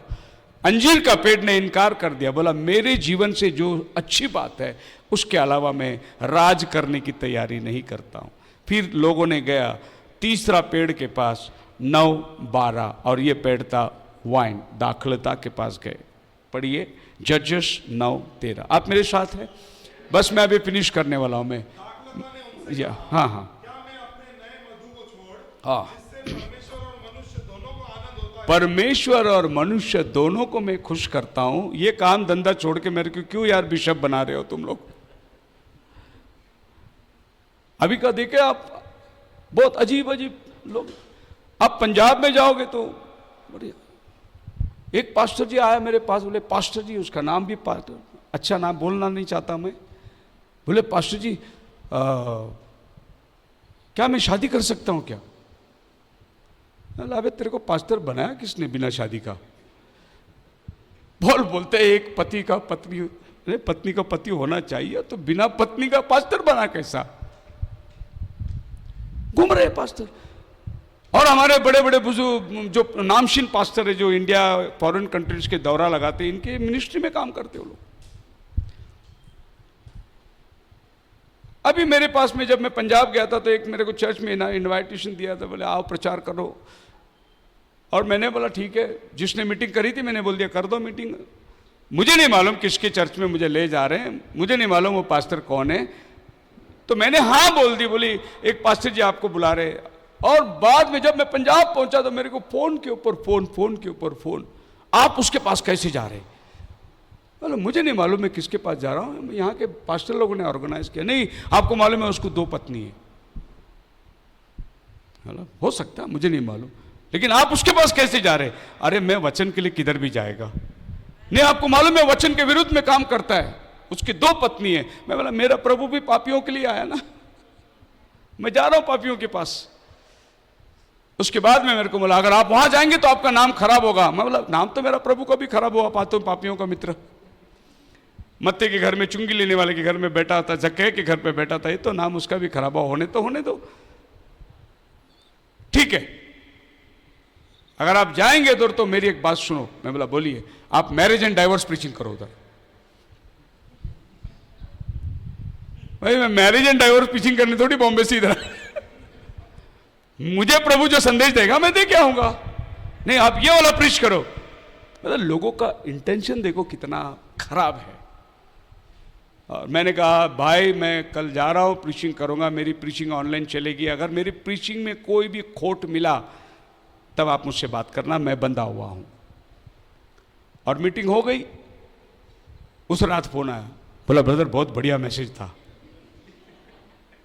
अल्लाह प्रभु का धन्यवाद हो। अब बोले आज जिस गांव में आपका मीटिंग है गुरदासपुर में, वहां आप ये वाला प्रीचिंग करना। मैं बोला कल आप वो प्रीचिंग करने को बोला, आज मेरे को ये प्रीचिंग करने को बोले। तुम लोग है कौन यार? मुझे प्रचार करने का काम, अंजीर का फल हूं मैं, लोगों को खुश करता हूं, ये छोड़ के मेरे को ये क्यों करने बोल रहे हो? प्रभु ने आपके अंदर जो क्वालिटी दिया है वही क्वालिटी करना। तो मैंने बोला हाँ बताइए आप। बोले वो मेरा गांव है, वहां पर कैथलिक लोग बहुत है, इसीलिए आप कैथलिक के ऊपर संभल के बात करना। और ऐसा हुआ, बिल्कुल कैथलिक के चर्च के बाजू में ही प्रेयर कन्वेंशन की ग्राउंड थी। और जब कन्वेंशन हुई वहां पर, वहां का लोकल पास्टर आके बहुत खुश हुए। देखो हिस्ट्री के अंदर एक गुरदासपुर में एक बढ़िया एंड टाइम मैसेज की हिस्ट्री है। सवेरे कैथलिक चर्च चलती है, उसी चर्च में शाम को एंड टाइम का मीटिंग चलता है। गुरदासपुर हिस्ट्री है। वो पास्टर जी मेरे को आके बोले पास्टर जी बहुत खुश हो गए आज हम लोग। मैंने पूरा कैथलिक का ही पोल खोल के रखा, लेकिन बड़े आराम से खोला उसको। बोले कि हाँ मैं जो भी एंड टाइम वाले को बुलाता हूँ इतना खदेड़ के जाता है, पिछले अगर 1 महीना मेरे को लोगों को जवाब देते देते परेशानी, लेकिन आज जितना लोगों ने मैसेज सुना बोले कि इनको वापस बुलाओ। बात तो मैंने वही करी, लेकिन करने का मेरे पास अपना तरीका था। बोलो हालेलुया। लुधियाना में पास्टर विक्टर जब भी प्रभु के पास चले गए, वो एक दिन हमें पंजाब जाने के टाइम बोले एक दिन हमको देख के जाओ, क्रिसमस का माहौल है, अच्छा मीटिंग हो जाएगा। और मैं वहाँ पहुँच गया और माहौल क्रिसमस का था, सबके घर में स्टार लगा है, क्रिसमस ट्री सबके घर पे हैं, और ग्राउंड में जो है बीच में मीटिंग और सब रेसिडेंशियल ऐसा। बोले पास्टर जी क्रिसमस और क्रिसमस सेंटा क्लॉज के ऊपर प्लीज़ बात मत करना, क्योंकि सबके घर में वही लगा हुआ है और फिर कोई मीटिंग को आके बैठेगा भी नहीं। और मीटिंग शुरुआत हुई, वर्शिप स्टार्ट हो गया, और मैंने पहला पोस्टर सेंटा क्लॉज का ही डाला। और उसमें एक बच्चा पूछता है सेंटा क्लॉज को where are you in Bible, वो डाला। मैं बोला यही सवाल मैं आपको पूछता हूँ भाई, ये पूरा महीना घूम रहा है हैप्पी क्रिसमस, ये बाइबल में है किधर, जरा कोई बताएगा मुझे? सब क्रिश्चियन लोग सर खुजाने लगे। मैंने बोला ये क्रिसमस ट्री जो तुम्हारे घर में सजाया हुआ, क्या मुझे कोई बताएगा बाइबल में ये कहां पर है? ओ भाई विक्टर बोले जो नहीं बोलता वही प्रचार कर रहे पास्टर जी, अब तो खैरियत नहीं, क्या होगा? और मैंने जम के प्रचार किया, क्रिसमस ट्री 25 दिसंबर यीशु का जन्मदिन नहीं है, जम के प्रचार किया। मीटिंग खत्म हुई, सब लोग आए मेरे को मिलने के लिए। भाई विक्टर मुझे धीरे से निकाल के बोले ऊपर जाओ, आप कमरे में जाके बैठ जाओ। वो ब्रदर लोग सब आए, बोले अरे वो पास्टर को वापस बुलाओ यार, सच्चाई बताया हमको। प्रभु का धन्यवाद हो, जो बाइबल में नहीं हम उसकी फॉलो अप कर रहे थे। कहने का मतलब ये है आपको प्रभु ने अंगूर बनाया, आप अपना अंगूर का स्वाद देते जाओ लोगों को। ये क्वालिटी छोड़ के दूसरी क्वालिटी आपके अंदर नहीं है। अंगूर ने क्या जवाब दिया? The vine said, should I leave my wine which cheereth God and man and go to be promoted over the trees? ना जब आप अंगूर की बात करते द्राक्ष की, तो जॉन चैप्टर 2 वर्स 11 प्रभु यीशु मसीह ने पहला चमत्कार पानी को दाखरस बनाया, फर्स्ट मिरेकल। हालेलुया। यहां पर हम बहुत सारी बातों को देख सकते हैं, जैसे कि मरियम आकर कही कि यहां दाखरस घट गया है। यीशु ने कहा है माता मेरा और तेरा क्या रिश्ता है? मरियम बोल रही है यहां कुछ कर। प्रभु बोला मैं वैसा नहीं करूंगा, मेरा समय अभी तक नहीं आया, जब मेरा समय आएगा मैं काम करूंगा। और मरियम उनको घूम कर बोली चेलों को कि जो कुछ वो कहे करना। और ये बात मैं कैथलिक लोगों में बहुत अच्छे से इस्तेमाल करता हूं, क्योंकि ये लोग बोलते हैं मरियम माता यीशु के पास से जवाब दे, मरियम हम प्रार्थना करते हैं, मरियम मध्यस्थ बना। और मरियम खुद बाइबल में क्या बोली? जो कुछ यीशु बोलेगा वो करो। तुम क्यों मरियम के पास जा रहे हो? मरियम खुद बोली यीशु के पास जाओ, आप मेरे साथ है। और यहां पर प्रभु ने पानी का दाखरस बनाया। जब बोझ का प्रधान ने इसको चखा तो क्या बोला उसने? सब लोग पहला अच्छा देते हैं, चख जाने के बाद पानी मिला के देते हैं, अभी आखिर तक अच्छा दाखरस कैसे ये बोझ में है? कारण यीशु उधर मौजूद है। हालेलुया। पहले का दाखरस से बाद में का दाखरस स्वादिष्ट कैसा हुआ? जब यीशु आपके जीवन में आता है, आपका जीवन स्वादिष्ट हो जाता है।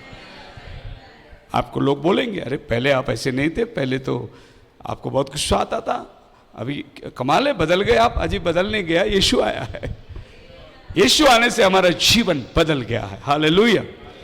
पहला चमत्कार, ध्यान से सुनिए, इस चमत्कार के द्वारा प्रभु ने अपनी उपस्थिति बताया। वहां पर और ये बात मैं हर शादी में बोलना नहीं भूलता।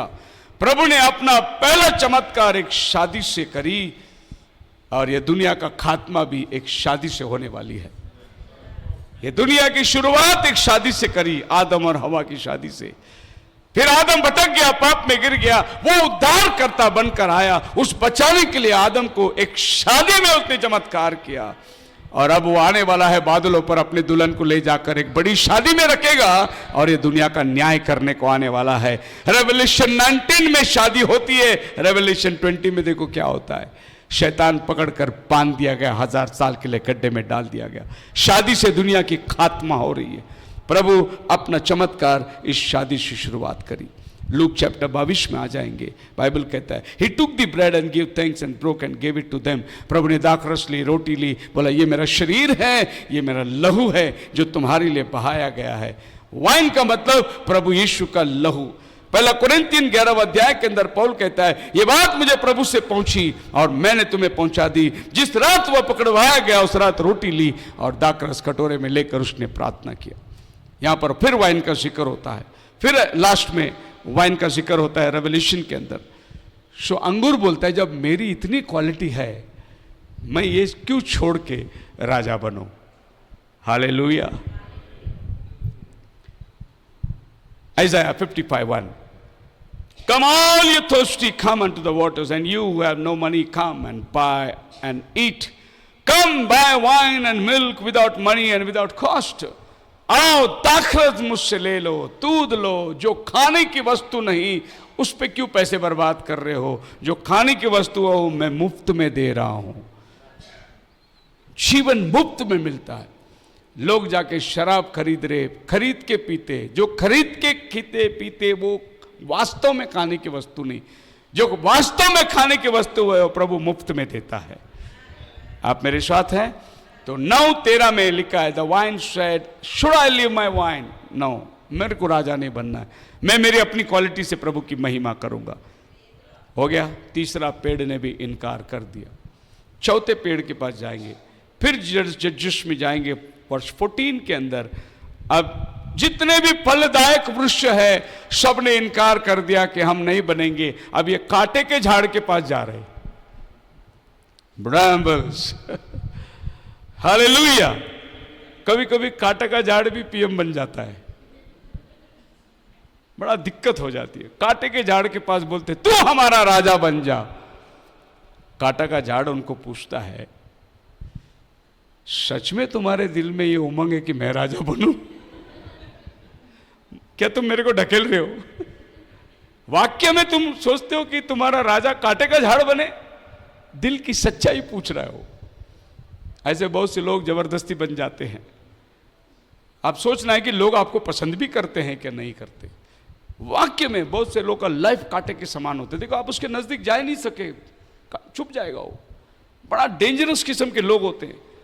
इनका स्वभाव जो है इतना नोकीला होता है कि लोगों को छेदते, लोगों को ताड़ना देते, लोगों को बड़ा, अरे वो उसके पास कौन जाएगा यार, उसके पास एक कांटा का जिंदगी। अब कांटा बाइबल में पहली बार कहां आता है? जेनेसिस चैप्टर 3 वर्स 17 के अंदर प्रभु पहला कांटों का नाम लेता है कि आदम तेरे कारण भूमि श्रापित होगी और आज से वो कांटे उठकटारे उगाएगी। इन्हें कांटा जो है श्राप को दर्शाता है। प्रभु आदम को श्राप नहीं दे सका क्योंकि वो आदम का बेटा है। आदम को कह के तेरे कारण मैं ये भूमि को श्रापित करता हूं। अब ये भूमि कांटे को उगाएगी। अब तुझे फसल करना पड़ेगा, तुझे खेती करना पड़ेगा। पहला खेती करने की जरूरत नहीं, भूमि अपने आप उपज देती थी। लेकिन अभी पाप में गिरने के बाद कांटे उठ के आ गए। 15 में and the bramble said unto the trees, if in the truth ye anoint me king over you, then come and put your trust in my shadow. राजा बनाना चाहते हो? आओ मेरे छांव में बैठो। कौन कांटों का छांव में जाके बैठे? कांटे के पास छांव होता किधर है? वो झाड़ जिसमें पत्ते भरे रहते हैं वहां छांव होता है। कांटा बोलता है कि आओ मेरे छांव में बैठो, तुम मुझे राजा बनाना चाहते हो। And put your trust in man, and if not, let fire come out of bramble and devour the cedars and level them. अगर ये तुम मन की कड़ाई से, मन की नफरत से तुम ये काम कर रहे हो कि किसी को तो भी राजा बनाना है, बना देंगे, तो मुझ में से आग निकले और लेबनान और देवदार को जला देगी। तुम क्या मुझे राजा बनाना चाहते हो? तुम्हारे दिल की खराई है, तुम्हारे दिल की सच्चाई है। भाई बनना है किसी को भी बना दो। हमारे चर्च में कई वर्ष पहले एक बगावत हुई थी। उस बगावत में क्या हुआ, एक ऐसे ब्रदर को पास्टर बनाने के लिए वो लोग गए जो बद्दा था। उसको एक शब्द बोलने के लिए 4 बार लगेगी, पानी लेके आओ, बद्दा था। उसको पास्टर बनाने के लिए शुरू कर, देखो चर्च छोड़ के कुछ मेंबरों को बाहर निकाला, तो अभी पास्टर चाहिए हमको, अब अनॉइंट करे, पास्टर बना दो। और पास्टर बनने के लिए कहां चले गए आपको पता है? पेंटिकॉस्टल चर्च में गए। एंड टाइम वाले की बात कर रहा हूं मैं।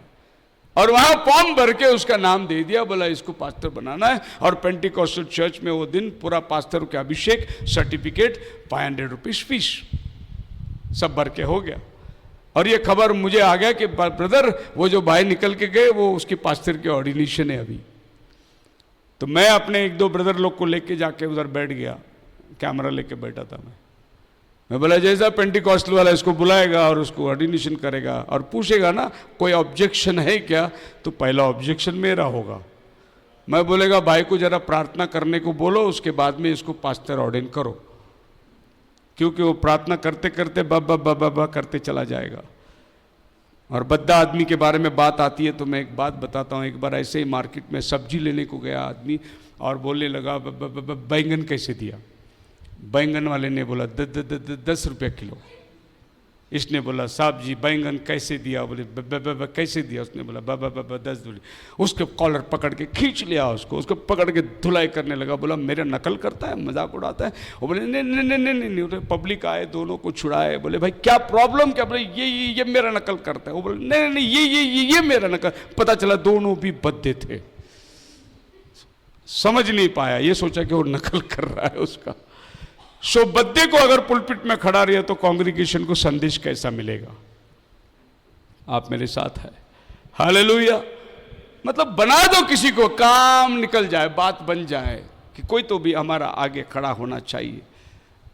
और कांटे के झाड़ ने कहा कि तुम्हारा मन की खराई से तुम बोलते हो, नहीं, इसके पास कोई भी अच्छाई नहीं है, ना इसके पास लोगों को देने के लिए छांव है, ना इसके पास लोगों को देने के लिए फल है, इसके पास कुछ नहीं। फिर ऐसे आदमी को तुम कैसे राजा बनाओगे? तुम धोखे के साथ में मेरे साथ आए हो। मैथ्यू चैप्टर 7 में वर्स 16 में, by the fruit you will recognise them, do people pick grapes from thorn bushes और पिग और थिस्टल्स? प्रभु यीशु मसीह ने कहा कि क्या कांटों के झाड़ से तुम अंजीर लोगे? प्रभु उदाहरण दे रहा है, किसके पास तुमको फल मिलेगा? जो फलदायक पेड़ है उसी के पास आपको फल मिलेगा। क्या कांटों के पास से तुम अंजीर ले सकते हो? Other seed fell among that grew up and choke the plants. प्रभु ने उदाहरण दिया कि कांटों ने बढ़कर उसको दबा दिए। ये वो पेड़ है जो अच्छी भूमि पर नहीं बल्कि कांटों के बीच में गिरा दिया गया, और उठा तो सही, मतलब कांटा दुनिया की चिंताओं को दर्शाता है। दुनिया की बाकी जो चीज जो आपको बढ़ने नहीं देगा वो कांटों को दर्शाता है। अब बड़ा कांटा तुम्हारा राजा कैसे हो सकता है? कांटे के बारे में बाइबल क्या कहती है? मैथ्यू 27:29 के अंदर, and they twisted the crown of horns and set it on his head. प्रभु यीशु के सर पे कांटों का मुकुट लगाया गया था। ये एक कर्ष को दर्शाता है, एक आदमी को सताव करने के लिए मेरा इस्तेमाल किया गया था। ये कांटों का बाइबल में जगह जिक्र है, और इस कांटे को लोग राजा बनाना चाहते। मतलब वाक्य में वो बात वैसा नहीं है जैसा लोग सोच रहे हैं, वो एक धोखे की बात है। मसीह में मेरे प्रिय लोगों, जब हम पाइपॉल मिनिस्ट्री के अंदर आते हैं, ये पाइपॉल मिनिस्ट्री में प्रभु ने अपने अलग कॉलिंग रखा हुआ है। हर एक के पास में अपनी अलग एक क्वालिटी है। इवेंजलिस्ट के पास में एक अपना स्वाद है, पास्टर उसके पास एक अलग स्वाद है। कहते हैं ये पास्टर है और ये रिंग फिंगर है, ये अपोस्टल है, ये प्रॉफिट है जो लोगों के गुनाहों को बताएगा, ये इवेंजलिस्ट है जो घूमता रहेगा सुसमाचार के काम के लिए, ये पास्टर है जिसमें रिंग फिंगर पहनाया जाता है, जो कलीसिया के दिल से उसका लगाव होता है। हर परिवार के दुख में शामिल होगा, सुख में शामिल होगा, परिवार के तकलीफ में, बीमारी में उनके सहानुभूति उनके साथ जाकर।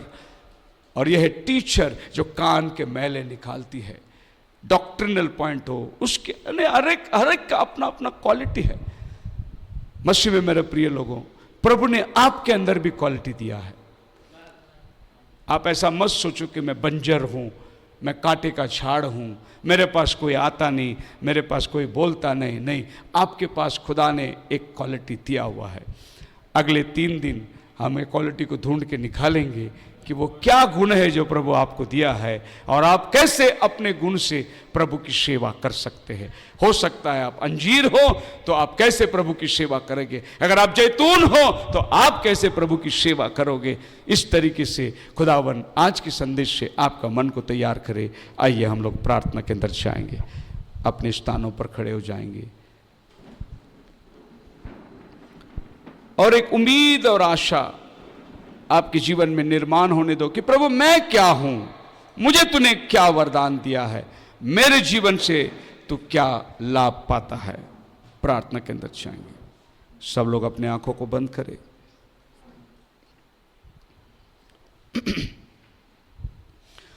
नाम को तेरे अपनी हथेली पर मैंने खोद रखा है, सूरत को तेरी इसी हथेली पर मैंने खोद रखा है। मैं जो हूँ सो हूँ मेरा नाम है, मैं जो हूँ सो हूँ मेरा नाम है, मैं जो हूँ सो हूँ मेरा नाम है, मैं जो हूँ सो हूँ मेरा नाम है, मैं जो हूँ सो हूँ मेरा नाम है, मैं जो हूँ सो हूँ मेरा नाम। क्या तू वो लुकती नहीं जो आग से मैंने निकाली, क्या वो लुकती नहीं जो आग से मैंने निकाली। खून बहाकर जाने लुटाकर तेरा दिया है, खून बहाकर जाने लुटाकर तेरा दिया है। कहेंगे सब, मैं जो हूँ सो हूँ मेरा नाम है, मैं जो हूँ सो हूँ मेरा नाम है, मैं जो हूँ सो हूँ मेरा नाम है, मैं जो हूँ सो हूँ मेरा नाम है। प्रभु ने आपको चुन के लिया है, प्रभु ने आपको बुलाया है, प्रभु ने आपको आंख से झपट के निकाला है और वो तुमसे वादा करता है, रखूंगा आंखों की पुतली के मानिंद संभाल कर तुझे, रखूंगा आंखों की पुतली के मानिंद संभाल कर तुझे।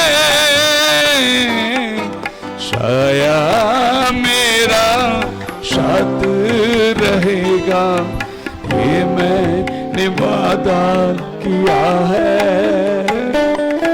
साया मेरा साथ रहेगा, ये मैंने वादा किया है।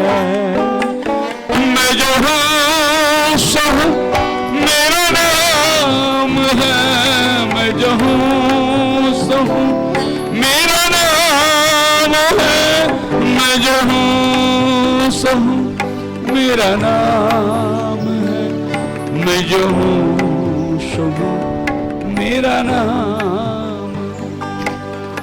आँचे नाने दूंगा तुझ पर, कर मेरी राह पर चले तू। आँचे न आने दूंगा तुझ पर, कर मेरी राह पर चले तू। मौत की साया की वादी से मुझको गुजार लिया है। मौत की साया की वादी से मुझको गुजार लिया। आप जानते नहीं आपके जीवन में कितने सारे चमत्कार हुए हैं, कितनी ही बार प्रभु ने आंख से आपको झपट के निकाला है, कितनी ही बार प्रभु ने आपको आंख आने नहीं दिया है, कितनी ही बार उसने आपका नाम को अपने हथेलियों पे खोल रखा है, तुम्हें बताया है। मसीह में मेरे अजीज लोगों, कभी नहीं हाथ छोड़ेगा वो, कभी नहीं वो त्यागेगा तुम्हें। अपना बहुमूल्य लहू देकर तुम्हें खरीदा है।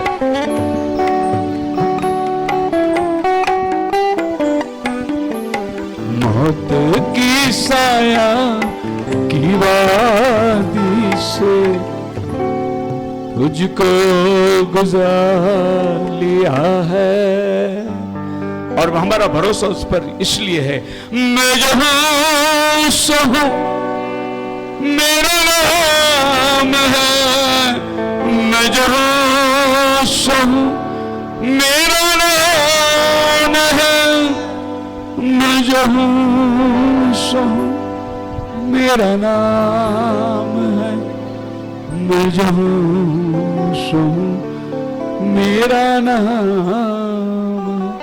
प्रभु ने आपको अंजीर बनाया होगा, प्रभु ने आपको दाखरस बनाया होगा। अपनी स्वाद में बने रहो, अपनी स्वाद से लोगों की सेवा करो, खुदावन के काम आओ तुम, क्योंकि प्रभु ने तुम्हें जिस हालात में बनाया है उसी में रहकर अपने खुदा की महिमा करो। अपने आप को कांटे और ऊंट कटारे में मत मिलाना। तुम कहो कि प्रभु ने जो गुण मुझे दिया है, और प्रभु ने हर एक को अपना क्वालिटी दिया है। आप क्वालिटी को खोजने में लगे रहो कि मैं किस प्रकार का स्वाद आऊं। अंजीर ने कहा मैं लोगों को खुश करता हूं, जैतून ने कहा मैं प्रभु के मंदिर में काम आता हूं। ये सब प्रभु के भवन में रोपे गए हैं, और आप भी उसमें से एक दाखलता है। और आपके गुणों को आप प्रकट करते जाओ, आपके स्वाद को आप देते जाओ। आपके जीवन से प्रभु अपनी महिमा करने वाला है। खुदावन आपको बड़ी आशीष दे। दुआ करेंगे, पास्टर भाई प्रार्थना में हमें अगुवाई करेंगे।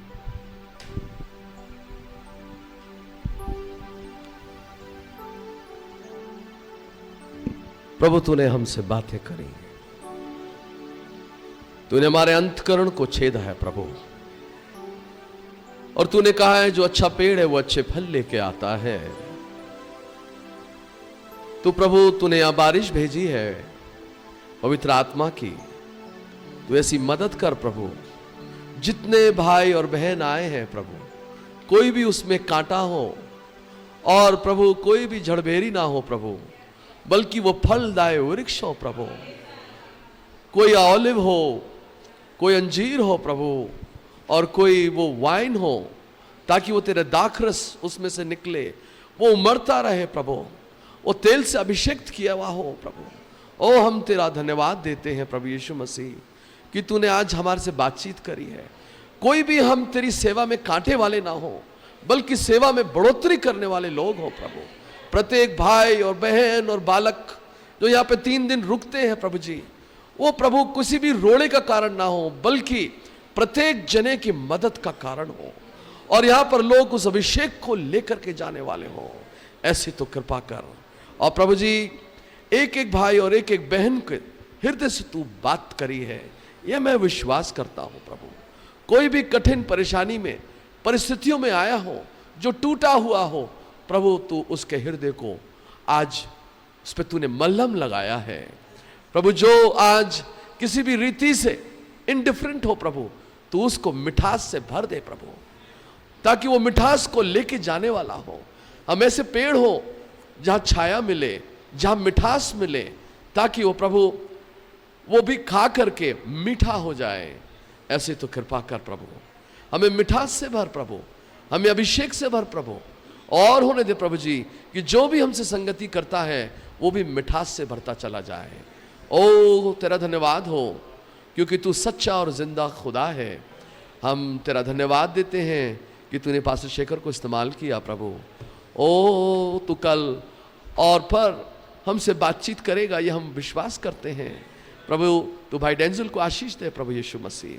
कल जब तू बात करता है प्रभु तो भाई के अंदर से होते हुए उस गिफ्ट को तू ऑपरेट कर जो तेरी देह के लिए लाभदायक हो प्रभु।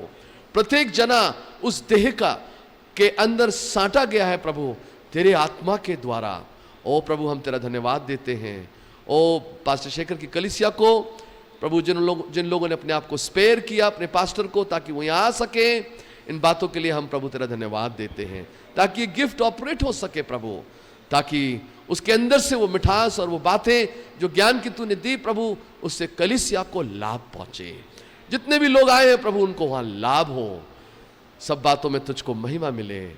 जो बीमार हो वो चंगाई पाए प्रभु, जो आत्मिक रीति से बीमार हो वो प्रभु जी पूरी रीति से आज चंगाई पाए, बंधन टूट जाए, शैतान यहां से दूर दफा रहे प्रभु, और तो अपने लोगों को प्रेम के बंध में, मेल मिलाप के बंध में तू बांध प्रभु, ताकि तेरी कलीसिया उन्नति करे।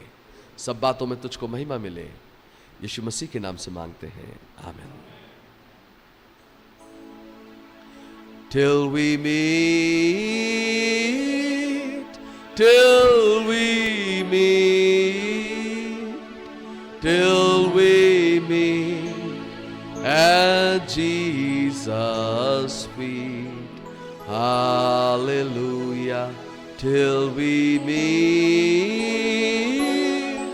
till we meet.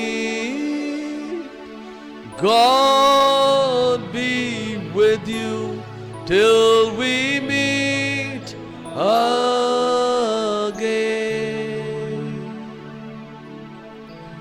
खुदा यीशु मसीह का अनुग्रह, प्रेम और शांति, पवित्र आत्मा की सहभागिता मसीह की दुल्हन के साथ अब से लेकर हमेशा तक बनी रहे, आमीन। God bless you all. हम लोग खाने की प्रार्थना करते हैं, फिर आप लोग डिनर में जा सकते हैं। हम लोग बिल्कुल टाइम से हैं, प्रभु का धन्यवाद हो। प्रार्थना करेंगे।